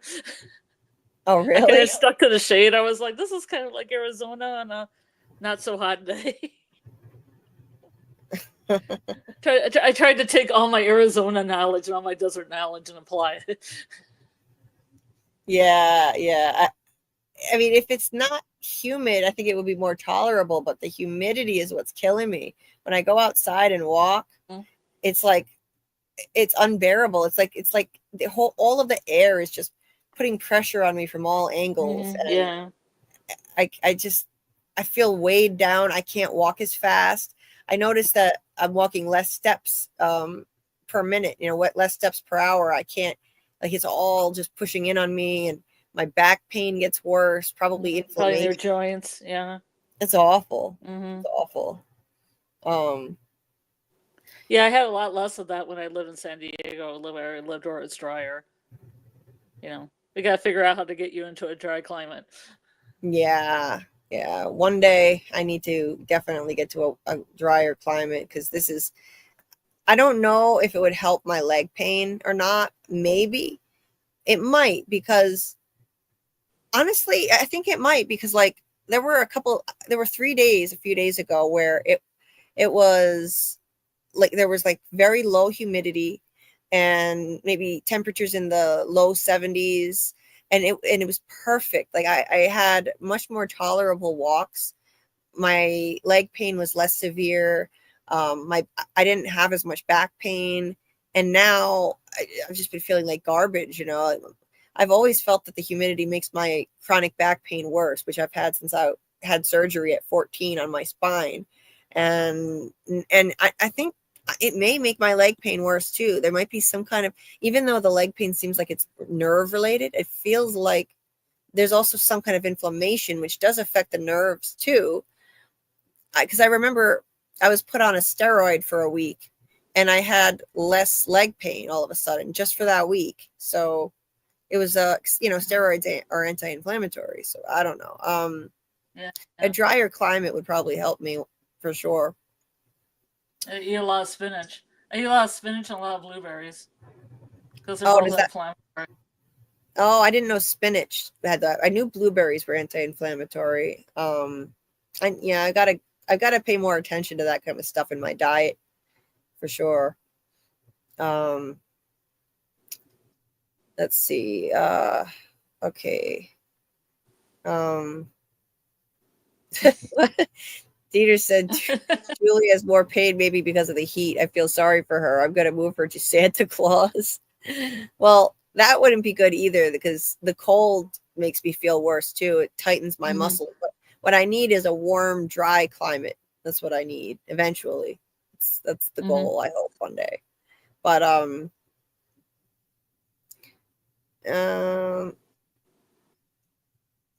anyway, so yeah.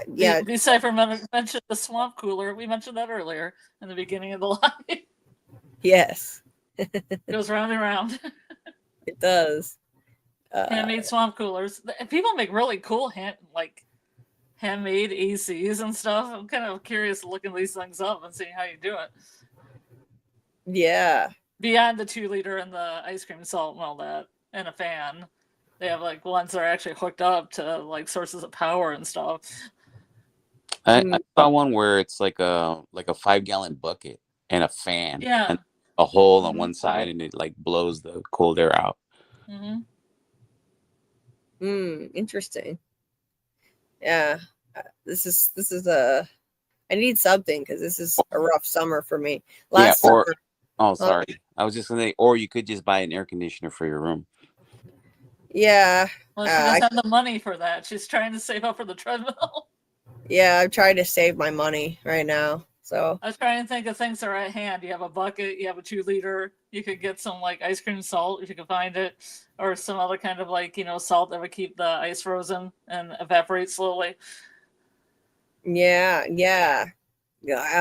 Thank you. Any and all ideas are welcome because this is rough. I didn't spend as much time in my, huh? And the sponge lay. Oh, okay. Yeah. What is it called? I sent you a link that teaches you how to like make a simple swamp cooler thing. That's with the, I think they use a bucket. I use a 2-liter, but also there's a sponge lay where you make a lay, like a lay of flowers, but out sponges. Oh, That they okay. keep you cooler than just taking a washcloth and putting it on yourself, because the sponges will retain the water. Kind of like the same. It somehow retains the water, so it evaporates and keeps you cooler. It evaporates more slowly. I've been using an ice pack since I got in from my walk. That helps a little bit, but Yeah. I don't have. I used to have a huge, giant ice pack, and it's gone. I think it got mold on it, and we had to throw it out. Ugh. Anyway, so wait a minute, I lost a comment here. Samuel said all this Nixon talk reminds me of Punishment Park. What's that? I've never heard of that. Punishment Park. Let's see. Charles Manson, perhaps. MK Ultra. Yeah, could be. Yes, please like the stream. I would appreciate it, and subscribe if you're not subscribed. Next week we'll be back to doing this live on Monday, our usual night. It's not though. Decipher. Yeah, this is what I figured. We've done more of these lives on Tuesdays than Mondays. Yeah, well, no, I'm not for Duster. We did 2 Last of Us lives on Tuesdays for different reasons where I had to cancel on Monday, but I think this might be the first one we've done for Duster on, well, maybe the second for Duster on Tuesday, but yeah. I've had some bad luck with Mondays in the last couple of months with having to move the stream. Only a few times. But in general, I do like to do Mondays instead of Tuesdays because I have lives Wednesday night too, and then I need that day in between to recover for pain reasons, and prepare for the next live. But that's all right. We're not doing the From rewatch this week. We're still going to be on hiatus from that for a little while. Doug is going to join us again, so I'll get into that though when I'm wrapping up the stream. Let's finish this up first. Yeah, Decipher. I've heard about stuff like this. Yeah, this makes sense. High humidity levels can exacerbate pain in the muscles, tendons, and ligaments, and can also thicken the blood, thus augmenting pressure in the blood vessels. Yeah, and the muscles, and nerves are all connected. So since I have nerve pain in my legs, I'm assuming that would be affected as well. Thank you, Dieter. I've gotten every test every doctor could think of to get me, but I'm still not going to give up. Decipher. I tried edible marijuana, medical marijuana. I don't know about THC. I don't think I've tried that. THC is what in marijuana. Yeah. Oh, that's what I thought. Okay, yeah. Brain fog. Yeah, I forgot. Yeah, THC. Yes, I had CBD and THC gummies, and it seemed to actually make my pain worse. I got crazy burning pain in my head and neck after a few months of doing that. So I stopped trying that. But I don't know. I've been told smoking medical marijuana can be helpful. if I get off of some of my medication, maybe I'll try that. But right now, I think there would be too much of an interaction. I appreciate the thought, Decipher. I appreciate it. Steve said San Diego is Spanish. Oh, wait, I'm not reading that. For whale's vagina. I know it. I didn't have to look at it. It's from Anchorman. Is it really? I need to watch Anchorman. I love Anchorman, but I don't remember that. Of course, it doesn't make any sense now because they don't have pandas in the San Diego Zoo anymore. So that part will be like lost on people that view it for the first time. Oh, No, it's like San Diego. Ah, a beautiful word. It's Spanish for whale's vagina.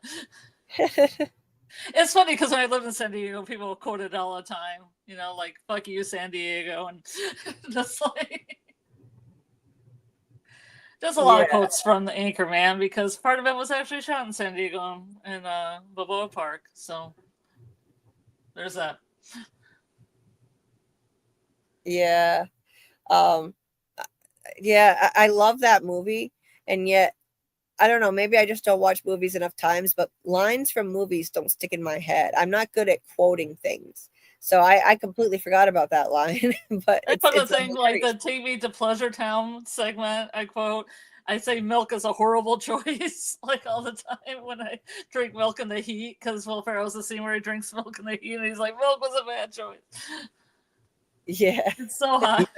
You eat that cat poo. You eat it. Exactly. Yeah. So Samuel, yeah, a good box fan, a cooling towel, and a good bucket of water. Yeah, thank you for that suggestion. I appreciate it. I've got to do something for sure. This fan I'm using, and it's just not enough. Yeah, I think repositioning a fan would help too. Even if you don't want the door open, I mean, try to open it up a little bit.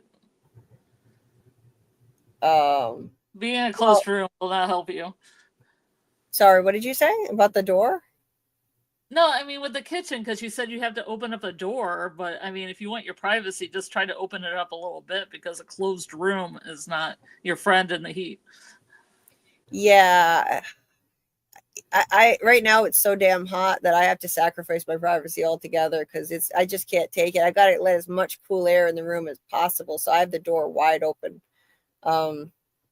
Yeah, until the heat wave passes, no privacy for me.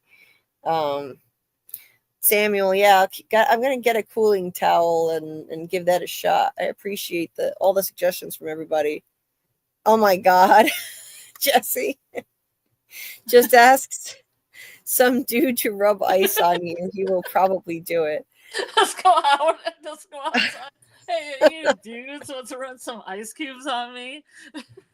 Yeah. Okay. I'll try that too. Hey, buddy, go over here. Try that too. Ice cubes on me? Yeah. Hey, that might work. It's one way to stay cool. Yeah, okay. I know some people that would sign up for that.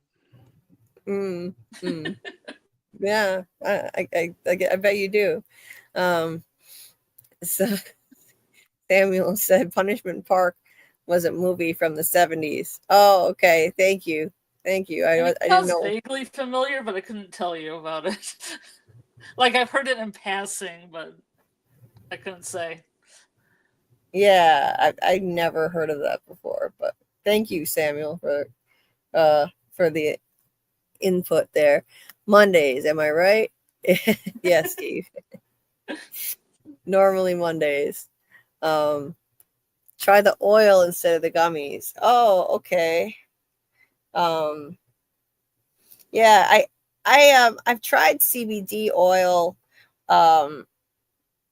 a few times, but I don't think it was the right kind. It wasn't, you have to get like the right type. There are different versions of it. And I never, thank you for the suggestion. I forgot all about that. I'll have to give that a shot. Oh, we got 2 Carls here now. Well, let me get rid of one. Yeah, ice for everyone. Yeah. Oh, he came with ice. At least the doppelganger came with ice. Yeah, yeah. Doppelganger Carl. So let's see. Geez. Decipher said I had an apartment in Hillcrest in 2004 and my rent was Oh, $400 for 3 bedrooms with roommates. Damn. yeah. I knew somebody when I used to live in San Diego that was in, I would say, the Normal Heights area and paid $300 a month for a small 1 bedroom. Not anymore. Yeah. You used to be able, if you talk to some people, you'd be able to rent a room or something really cheap. But I don't think it happens anymore. Yeah. Yeah. We ain't even rented a whole house for like $1,500 a month. I don't think you can do that anymore. That was a whole house with a big yard and a patio and a storage shed out back and everything. Right. That's amazing. Damn. Yeah. Now, like Southern California, from what I've heard, is extremely expensive. My uncle lives in San Diego, and it costs a fortune. I think this was in response to when I was talking about moving to. I forget what this is. Yes, Julie, but I recommend San Diego or Arizona because I've been those places and they're very dry. Yeah, my uncle loves it in San Diego. Like it's temperate, low humidity. It sounds amazing, but it costs a fortune. Decipher said holding it down for. I'm guessing this means San Diego, SD.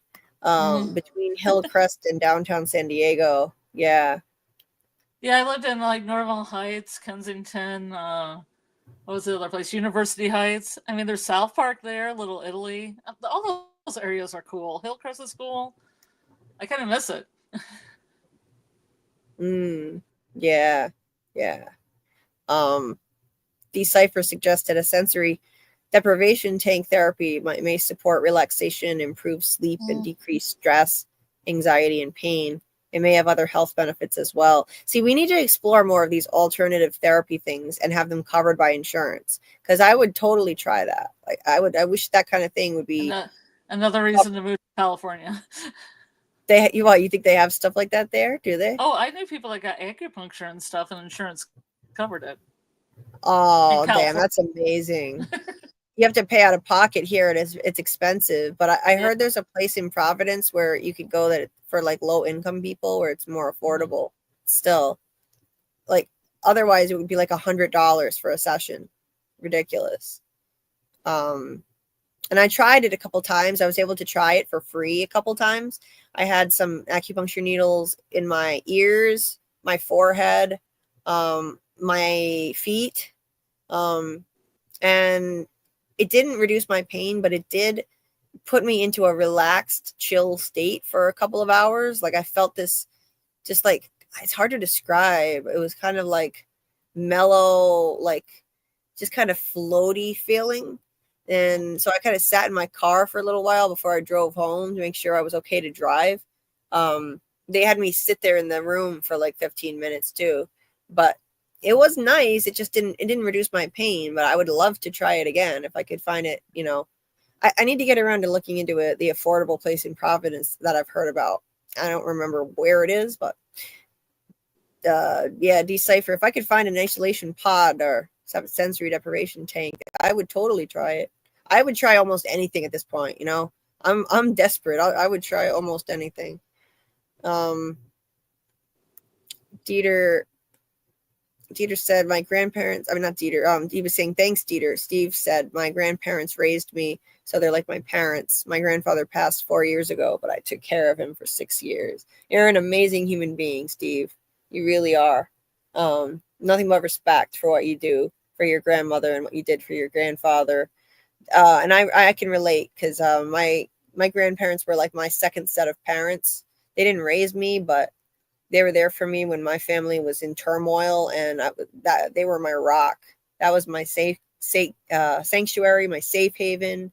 Yeah, and I helped take care of my grandma for a year after my grandfather passed. So I completely understand that kind of situation, how hard it is.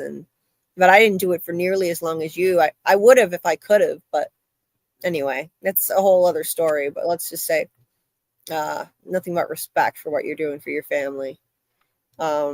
Dieter said, yeah, you're welcome to Steve. He said, Steve said, navigating the medical marijuana and CBD space is difficult because not all brands are created equal. If something didn't work for you, try a different brand or formulation before giving up. Yeah, it was so tough though, Steve, because I spent so much money. I wasted so much money for months on different kinds of gummies that it didn't help. So it's tough, you know, like you have to waste a lot of money. It's not cheap. And if it doesn't work, I mean, it's just so frustrating. But yeah, and also there aren't a lot of options. The selection around here in the dispensaries is really shitty. But maybe I'll try again. Yeah, I totally understand what you're going through. Alzheimer's is a bitch. My grandma had that too. It's hard to watch someone you love lose themselves like that. It's really painful.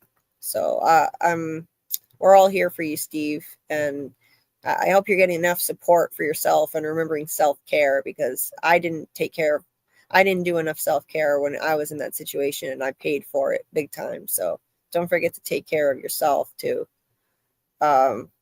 Jesse said, on my way with a bag of ice. Oh no. Wow, wow. Oh my God. Steve said, I know medical marijuana isn't for everyone, but it's helped me immensely. Oh, wow. I wouldn't be able to sleep without it due to pain, and also having a schedule where I sleep from 10 a.m. to 4 p.m. Oh, wow. Yeah, daytime. Yeah, I've had some strange hours myself for a while now. I'm trying to switch it though, because sleeping in the daytime doesn't give you the same quality sleep. I didn't know you were dealing with pain. I'm sorry to hear that. I'm glad that it's helping you though. I'm really glad to hear that. Yeah, and thank you for the suggestion. Maybe I should revisit that and look at other strains, other types of gummies. The gummies are just tricky though, because you don't know exactly how much of, they can't tell you exactly what amount of like THC is in there versus the CBD. So, and like some of it will be, I want it only indica, not sativa, which can make certain things worse, make pain worse sometimes. And they couldn't guarantee at the dispensary that it was just indica, that there was probably sativa in it too. So it's frustrating. Maybe I just have lousy dispensaries around here. David said, have you ever tried kratom tea? Do your research first to see if pros weigh out cons. No, I've never even heard of that, but thank you, David, for the suggestion. I'll definitely look into that. I made a note of it. Thank you. I appreciate any and all suggestions. I'll try almost anything at this point. Seriously. I think somebody may have sent you some of that. Oh, really? Really, that? Oh, okay. Mm-hmm. That stuff's it's an alkaloid derived from kratom. Oh, okay. Interesting. Oh, good to know. Yeah. I have some amazing, supporting, lovely people I've met through this community. I'm so grateful for you. So Samuel said, I saw kratom on local news once. One lady said it cured my pain and it should be in every pharmacy. And another lady said it killed my son. Ban it. Do with that what you will. Jesus, the fuck? Those are two radically different experiences. Well, I'll definitely look into it and do my research. Thank you for the input, Samuel. Carl, you don't think it's killed anyone, huh? Okay. I remember somebody, and it may not be the same report that he's referencing, but I remember somebody saying, "Oh, this person died because of it." When they did the research into what that particular person was on, he was on all kind of stuff. It wasn't just kratom, so you have to throw that one out. So if that's the same thing he's referencing, then yeah, it hasn't killed anybody as far as I know. But I mean, that was a couple of years ago. Awesome. Okay, good to know. So, okay, let's see what else is going on here. Yeah, David said it's great and natural, but you have to use it responsibly. It can be life-changing. Great to hear that. That's awesome. Thank you, David. What else? Steve said, I would suggest finding something like a 90-10 ratio CBD/THC. You're not really getting high, but getting a lot of the benefits. See if your dispensary has RSO, Rick Simpson oil. Thank you, Steve. Thank you, because they're useless there. I expected to go there and have the employees actually give me input, like on what, like help me select something based on my needs. And they knew next to nothing. They hire just anybody. And people go there for medical marijuana who, like my doctor couldn't give me any info on what kind to get. He said, oh, just go there. The employees will help you until, figure out what kind is best for you. They didn't do that at all. They didn't know. So I appreciate the input. Thank you. If I revisit that, I'm going to take a screenshot of that so that I remember. Just something, any suggestions that I get, I kind of just I kind of keep track of it. I make a note of it somewhere and okay, these are different things I could try. Cause I haven't gotten much help from medical people on my team. So whatever suggestions I hear, I look into. I basically have to do my doctor's jobs for them. Decipher said, kratom is definitely helpful for heroin and fentanyl users. Probably has killed at least one. THC is non-toxic. Okay. See, Steve said, don't worry about indica versus sativa. It's really a bunch of marketing BS. Really? Okay. I thought sativa kind of makes you more high and euphoric and productive, and indica chills you out, is what I heard. But okay.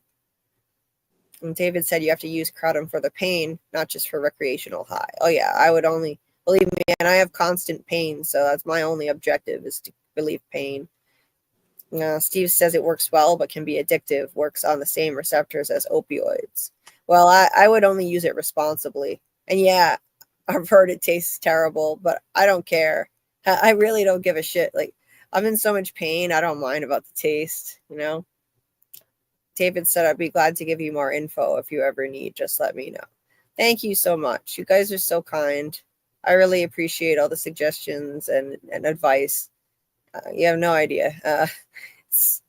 My doctors have been useless with trying to help me in any way, so I really appreciate all the suggestions and the support. Thank you so much.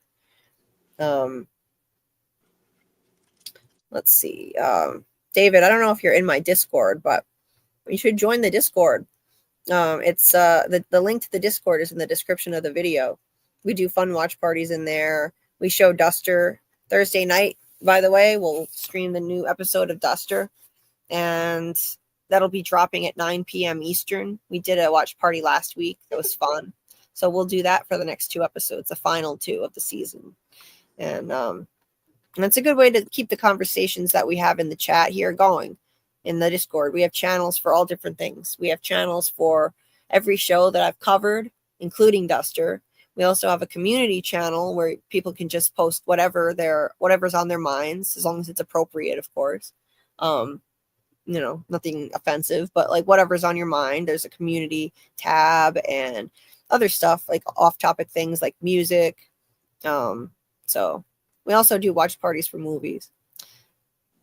See, David said it hasn't killed anyone, but can be addicting. Okay. Oh, he said that her son, that woman whose son died, had other stuff in his system. Gotcha. So you just have to be careful what you're mixing it with. I got it. Thank you for the input. I appreciate it. Samuel said he used way more than he was supposed to. I think he abused it. He ate it like it was a green smoothie or something. Okay, well, that's ridiculous. I would never do that. Yeah, I would be careful. I'm always careful if I'm trying something new. Start with something, a small amount.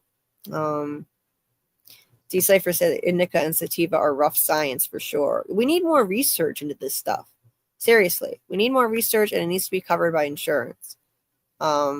Steve said kratom killing people is from tainted kratom from unreputable sources. Gotcha. Okay. Well, just so happens that someone very special already gave me something that has that in it, so I already have the opportunity to try it, so I'm going to.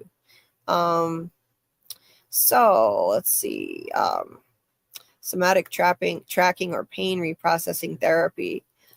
I've never heard of that, Dieter, but I'll make a note of that too. I'll add that to my little, I don't know what I'd even call it. It's like a, it's like a toolbox of different things I could try that I haven't tried yet. Let's see. Decipher said, I think Kava is way better. I've never heard of that. Okay. Except for the addiction part. Huh. Steve said, if you have any questions with medical marijuana or even kratom, let me know and I can help you out. I have extensive experience with both due to pain and can help you navigate the whole scene. Thank you, Steve. Thank you so much. Steve, are you in the Discord? I don't know if you are in there or not, but that's a way we can connect. And if I ever do revisit the medical marijuana thing, because I there's a lot I don't know. So if you're in the Discord or not, you can always join. The link is in the description of the video, and I really appreciate it. That's so kind of you. I didn't realize that you were dealing with pain like that. You may have mentioned it before. Sorry if you did. My brain fog kind of messes with my memory sometimes, but I'm sorry that you're dealing with pain yourself. It's rough. It really is. I'm glad you found something that helps you, and I appreciate your input. I'd love to learn more about it, because I went into those dispensaries blind. Nobody there was of any help, and I wasted hundreds of dollars over the course of a few months on stuff that didn't help me. Extremely frustrating, so I just gave up. And it definitely made my pain worse. I got something that gave me crazy side effects. Jesse, tea body rubs are definitely, by me, are definitely an option. Just kidding. Okay, Jesse. Okay. Well, humor is good therapy too, so prayers for the pain. All of you have it. Sucks. Wish there was a miracle solution. It hurts me knowing you guys are in pain. I'm mentally a mess lately. No shame. Just need time and understanding. Well, thank you, Dieter, for all the support, and for all of us who have pain here. I know a lot of us do. It's sadly all too common. It's shocking when you talk to people and you find out how many people are dealing with chronic pain. And I'm sorry you're struggling so much too, emotionally, mentally, and we're all here for you, Dieter. We're all here for you and we love you. Steve said, even dealing with pain in general, I've been dealing with chronic pain for 20 plus years, and I've only just now got a good handle on it all. Wow, no kidding, huh? For me, it's been also the same since my surgery 2002 when I was 14. So 23 years. It's almost 23 years now dealing with chronic pain, but I've still, instead of getting better, it's gotten out of control now. Completely out of control. Thanks for dropping the link to the Discord, Dieter. Appreciate it. And David joined. Nice. Welcome to the Discord. It's a lot of fun. We do watch parties on Saturday nights usually for different movies, all different genres: horror, comedy, sci-fi, action. Sometimes we do watch parties for shows, stuff that's related to From or Severance or similar kind of subject matter, good mysteries, just, you name it. We've watched all different genres, and it's fun. And it's a good way to keep in touch with the people in the chat here in the different channels. You can keep the conversations going. Okay, so okay. Steve said I have to set up an account on Discord. Yeah, you should, Steve. I just downloaded the app the other day. No, I never mentioned dealing with pain in here before, so no worries. Yeah, see, it's surprising when you find out how many people that we know, that we talk to regularly, are dealing with this stuff too, and we just don't know it. So that's why you never know what someone is dealing with in their life. So just be kind. It's not that hard. It's free. It doesn't cost anything to just be kind. That's what I always say. You have no idea what someone near you is going through, or someone you talk to on a regular basis. You have no clue. All kinds of invisible illnesses, family troubles, like you just never know. So I'm glad we have a community here where we're just kind to each other. Yeah, Dieter, I'm gonna try to find better doctors. Yeah. I'm working on it. I'm working on it. You're welcome, Dieter. You're welcome.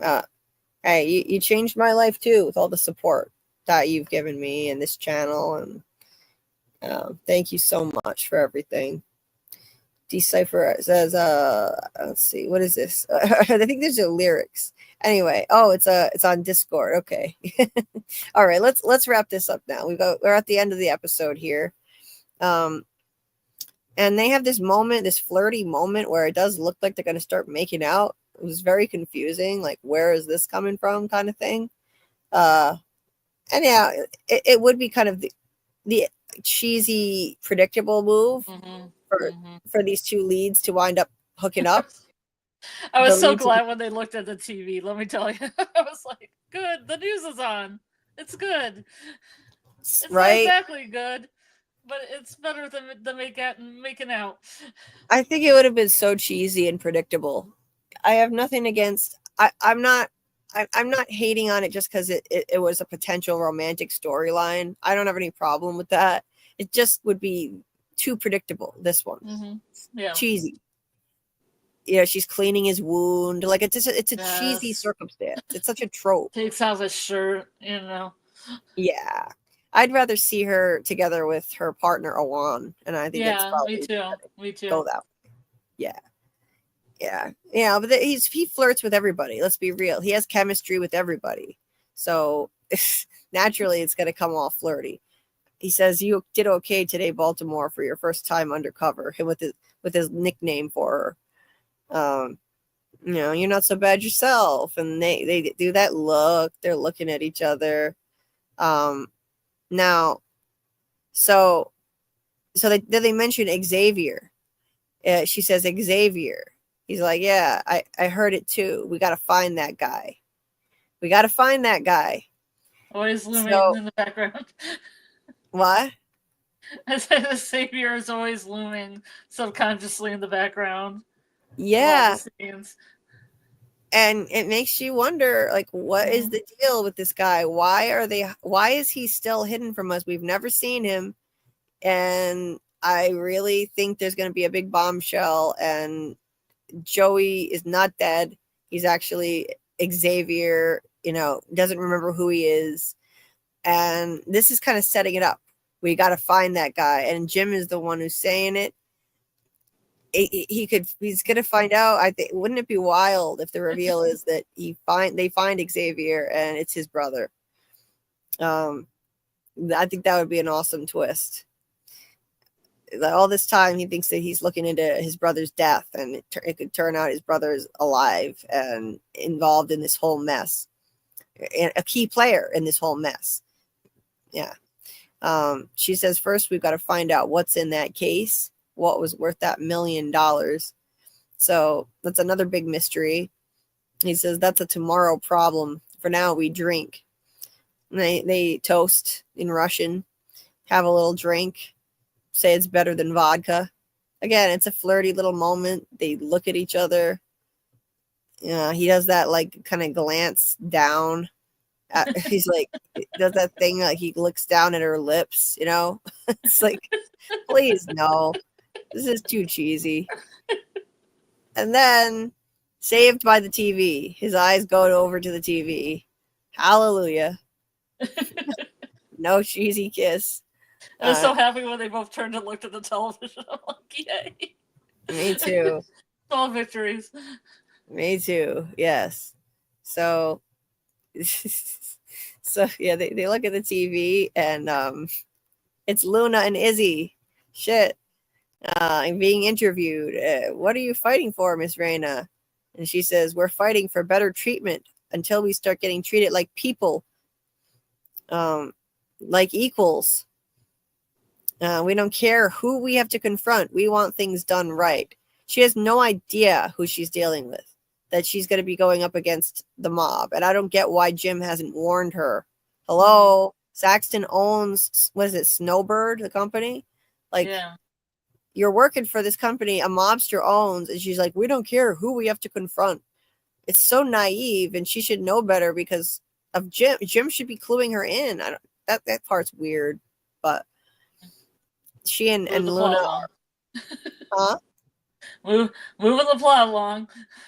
Yeah, it's just a plot device. It doesn't make sense. Yes. Luna's really proud of her mom and says, "Mommy, you're famous." Yeah, and now they're both targets. You got a target on your head now. They're watching this on TV, and she's like, "We demand these changes now." And Saxton's watching too, saying she's a problem. You don't want him looking at you saying she's a problem. That's very bad news. This is terrifying. Yeah, you don't want to piss him off. He seems warm and fuzzy at times, but don't let that fool you. So he says she's a problem we're going to need to take care of. What does that mean? So that's setting up a big issue. Jim says, how the hell am I going to fix this? So now, we got another problem. And 2 episodes to fix this. Nina says, well, that's a tomorrow problem. Yeah. That's an episode 7 problem. That's an episode 7 problem, I think. Yep. Yeah. So it's the end of that. Trade shirtless Josh again, Julie. Yeah. Now I didn't take screenshots of the preview for the next episode, but I don't think we really need to go into it. It's mostly just it doesn't, I don't know. I know some people don't like that anyway. Like, you don't want to see the preview, you just want to go into it blind. So we don't really need to go over it. I'll just go through the chat here and we'll wrap this thing up. Let's see. Samuel said, I also suspected some chocolate vanilla swirl. Not gonna lie. What?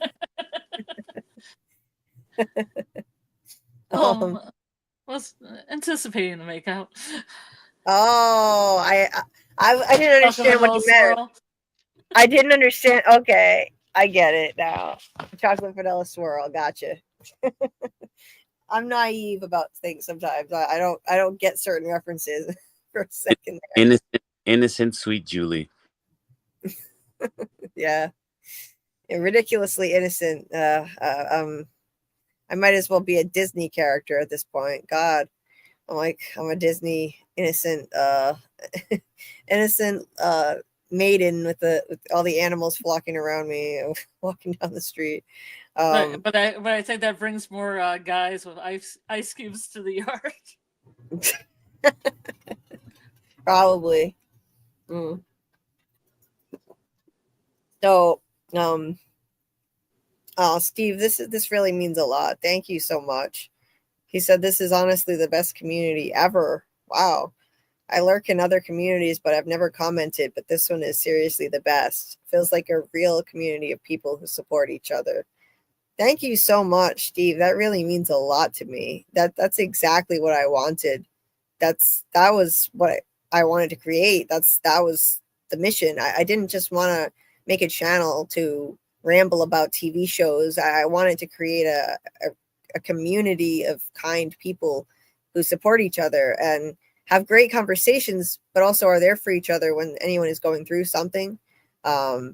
It's not just about any particular TV show. I started this channel based solely on the show From initially, but I always from the beginning wanted this to be just a positive, kind space for people to come together and share ideas and also support each other with their real life issues, not just whatever happens on these TV shows we're discussing. Like, that's obviously, yeah, we're focused on that a lot, but yeah, I just wanted to create this supportive network of people at the kind of space that I always wanted, but couldn't find my whole life, struggling to make friends and fit in and find a support system. So I just wanted to do that, not just for me, but for anybody out there struggling. If anyone ever needs support in any way, you just say so. Just tell us in the chat and we'll be there for you. We can stop whatever we're talking about and support you. No TV show is more important than human beings' lives in our community, the people who are like a family here. Like, I look at you guys like the family I found, because frankly, my own family, what's left of it anyway, is useless. Other than my mom, I just have my mom. And so, yeah, and I know a lot of other people out there don't have enough support either. So that means a lot, Steve. Thank you for saying that. And I'm really glad that we could be here for you as a community. So it's too hot to watch this show, Jesse. Why is it too hot to watch this show? Is the show too hot? is Josh Holloway burning up the screen or something? That's Sleeping Beauty. Yeah, I might as well be Sleeping Beauty, Snow White. I mean, I'm white as a ghost, so I guess Snow White fits. The level of naivete that I have sometimes. I go outside and, I go on walks, and I've got like little bunny rabbits hopping by me and little birds flying around. And the other day I was on the bike path, and a doe came walking across the bike path and was munching on leaves and didn't even run away when I got closer. She just kept eating her leaves, looking up and staring at me, eating more leaves. They usually run away. Within the last few weeks, I've seen that. I've seen another doe with a baby deer on the same path. I've seen a baby turtle, loads of baby bunnies, birds. And most of the time, they're not as scared of me as they should be. So it's weird. Like, maybe this is how Snow White must have felt walking through the forest. It's funny. I just love animals. So I don't know. Maybe they sense a non-threatening presence.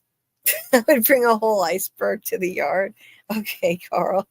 Well, it is fucking hot over here. So I could use the ice. Yeah. Dieter said, see if indeed this community is the best. We help each other, and Julie puts people's comments on the screen to interact with the chat. That's amazing, and that the connection is way better than elsewhere. Yeah, thank you, Dieter. That means a lot, really. That's all I wanted. That tells me it's a mission accomplished. This isn't just about covering TV shows. It's way bigger than that for me. If I know you in school, I would have gotten your back all the time. Thanks, Dieter. I wish I could have known all of you guys in school when I was sitting alone in the cafeteria and no one to sit with. And even if I had people to sit with, they weren't talking to me. Julie has that mellow vibration. Well, thanks, Decipher. I don't, trust me, I have a lot of anxiety, though. Sometimes I talk at the speed of light when I'm anxious. I'm not as mellow as I'd like to be, but I guess, I don't know, on these streams, you guys chill me out a bit. So it's like therapy doing these lives. Amalgam of support, embrace, we chase. You're so, you have such an amazing vocabulary, Decipher. You really do. Like, you really do. Like, I don't know what you do for a living, but like, you should be writing. Like, I don't know. You also have crazy knowledge about like philosophy and stuff too. Y'all mellow. Oh, so all of us up here are mellow. Cool. Well, I'm glad we could be, your all night mellow out overnight crew here for these third shift night live streams. Anyway, we've gone over what I planned on doing, but the chat has been so awesome and kind. So I just got a little carried away with reading your comments, and I appreciate you guys. And you're welcome, Decipher. You are smart as hell. So anyway, I loved this episode. I thought it was a huge improvement on last week's. Last week I felt was a bit too much filler and less exciting. This was back to form for me, in my opinion. I really loved it. I thought it was funny. I loved the action. I think it moved the plot along really well and brought in finally some of the plot lines are dovetailing, like the union protest and the Russian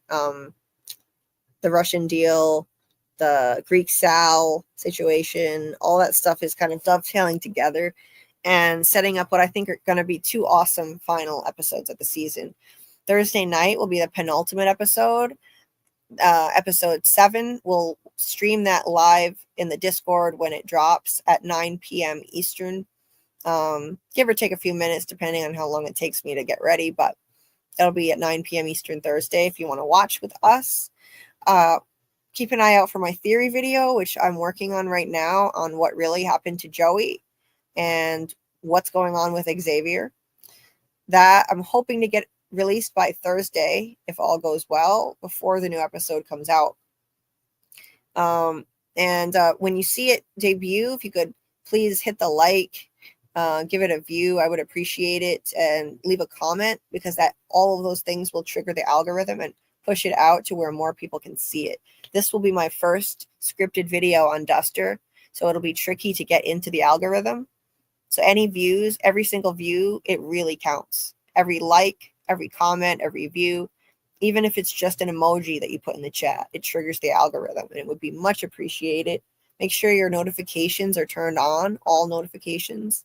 And yeah, that'll be out hopefully by Thursday. Tonight we have the call, like Dieter says here, we have a From live stream with Doug Hughes. It will be a call-in. So if you want to call in with a question or comment for a few minutes, you can talk to Doug. And that will be using a StreamYard link, not a phone number, but we'll use it exactly the same. It's not scary. You can leave your camera off, and that'll be tonight at 10 p.m. Eastern.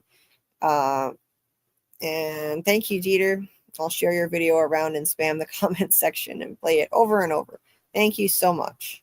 Appreciate Can I do you. this? Oh, it's after Where's 4 a.m. Mackie? Where's Mackie? Wake up, Mackie. Mackie. Wake up, Mackie. Mackie's 4 a.m. wake up call. I don't know. I don't know where he is. Wherever you are. Yeah. Wherever you are, Mackie, that's for you. It's your 4 a.m. I figured I'd What's indulge. Oh, okay. So it was 4 a.m. I figured I'd indulge. Yeah. Well, I'm sure Mackie will be back. Maybe Mackie doesn't watch Duster, so maybe next time we'll see him. I try to conjure. Yeah. Our witchy powers are wearing off lately. I don't know what's going on. Yes, thank you to the awesome chat. Love you all. I second that, what Dieter said. Love you guys. You've been amazing. Thank you for all of your kind suggestions and advice for me. And I always love hearing from you. You are too sweet. Oh, thank you, Dieter. Decipher. You're all so sweet. You're all so sweet. I'm just trying to, be kind and, treat people the way I'd want to be treated. And you are all so sweet and kind here in the chat. Yeah, you got a lot of knowledge, Decipher. Philosophy, music, law, ethics, arithmetic, intersection, politics, history, video games. Yeah, dude, you got a lot going on in that head of yours. This channel is my therapy. Aw, well, that means a lot. Wow. I think I created something that could be somebody's therapy. That kind of blows my mind. Thank you. It makes me feel like I actually have more purpose than I thought, because I really didn't feel, a year ago, I had no purpose in life at all. I was left with, lost almost everything that I ever cared about. And my pain made me unable to work a normal job. And, I felt like I'm useless to everyone, including myself. I can't even find out what the hell's wrong with me and get the right treatment. So that means a lot, that I could actually create something that could help people in some way and give my life some kind of purpose in the last year. September will be a year since I started the channel. So that really means a lot. Thank you for saying that. I'm glad it can help. I'm glad I can still help people in some way. That's what I always wanted to do with my life.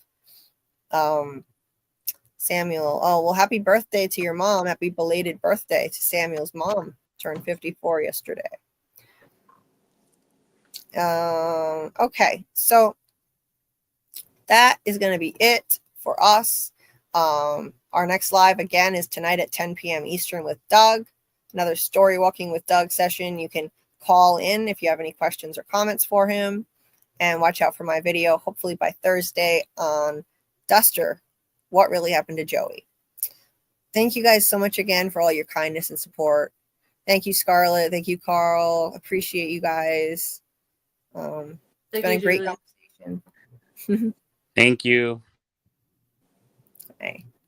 And I hope everybody has a great day or a great night. Scarlet, before we head out, what do you have going on next with Jamie on Sci-Fi Vision channel?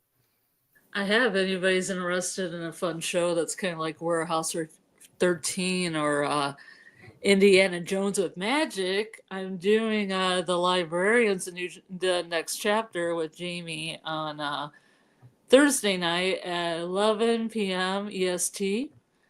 And we will talk about the current episode, which is the Librarians, the next chapter, and the House of Cards, which has a mystery bent that reminds me of Agatha Christie.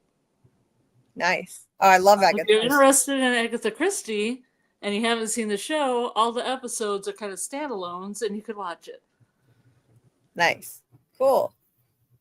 I did not know that about it being standalone. Interesting. It's also Jamie's birthday on Thursday, so if anybody wants to come and say hi to her and think of birthday ideas or just leave a little birthday love in the chat, I really appreciate it because I have next to no ideas. Yeah. Okay. Well, yeah, if anybody has ideas, let Scarlet know. I was like virtual pin the tail on the donkey, you know? Oh, really? Virtual. I don't know. I've never played pin the tail on the donkey. Oh, no? Not at a birthday party? It seemed very popular when I was growing up to play pin the tail on the donkey. Oh, yeah. Yeah, I never did. I always had a piñata on for my birthday parties, but better. Yeah. But no pin the tail on the donkey. Yeah. I think I might have played it. Oh, by the way, that was on the channel Sci-Fi Vision. If anybody knows, or the new librarian. Sorry, I didn't add that in. Yeah, it says Sci-Fi Vision channel. Yeah, Sci-Fi Vision channel is where you can find that live 11 p.m. Eastern Thursday night with Jamie and Scarlet covering the librarians. Hold on, I'll get the link. Sci-Fi Vision channel.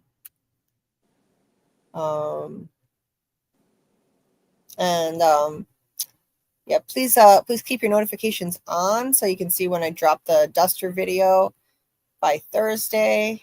I'm really excited about this. It's taken me a while to finally settle on a theory.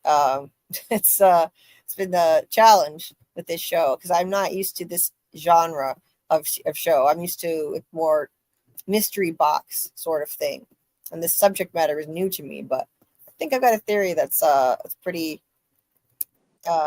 sound. I'm psyched about it. I'm excited to release this video. And okay, so let's see, Sci-Fi Vision channel, Jamie and Scarlet live on Thursday at 11 p.m. Okay. Okay, so there's the link in the chat. What is it called? Librarians? Is that what it is? Yeah, the Librarians, the next chapter. Okay. Because there used to be the old Librarians, which had John Larroquette and others in it. Yeah. Not to be confused with Librarians, the movies that have Bob Newhart and Jane Curtin in them. Yeah. There it is. There's the link right there. Awesome. So thank you guys again. I'm going to head out now and hope everybody has a great day or a great night. And we will see you on the next one. Good night, everybody. Or good morning.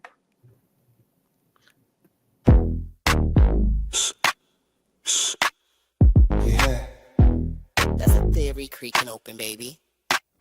Yo, welcome to the screen where the plot gets bent. Julie B deep dives, not just for content. She don't react, she dissects those threads from the lens, catching clues y'all missed when the credits end. What you know about freeze framing frames and while you blinking, she building an evidence drum. Got a notebook bigger than the lore itself, and a chat full of nerds with a mental health shelf. Yeah, she sees the glitch, peep the double cross. You just watching TV, she talk to the boss. Every theory and thesis, no throwaway guess. While y'all on season 1, she in season X. Said rewind and slow it, zoom in enhance. Julie B caught the symbol in the window glance. While you tweeting what just happened like a clown, she already made a flow chart, color-coded breakdown. They don't die like us.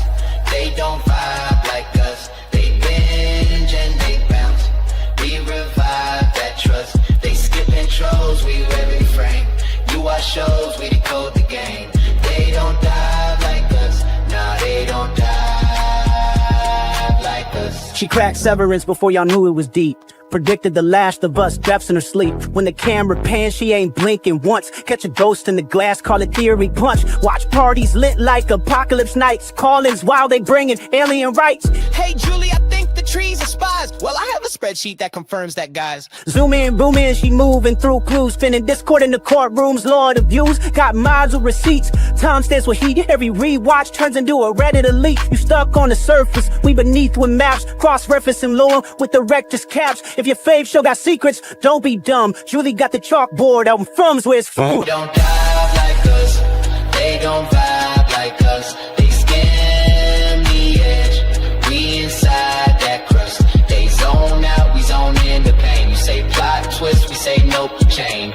They don't dive like us. Nah, they don't dive like us. What's that? That ain't a blooper, that's a plot thread. You thought it was a shadow? She thought it was a coded message from season 3. And she's probably right. Step this way if your mind's unbent. Step that way if your theories pay rent. Say Julie B, deep dive queen. Now zoom, scroll, theorize, pull. Ain't no rabbit hole safe once she got the claw.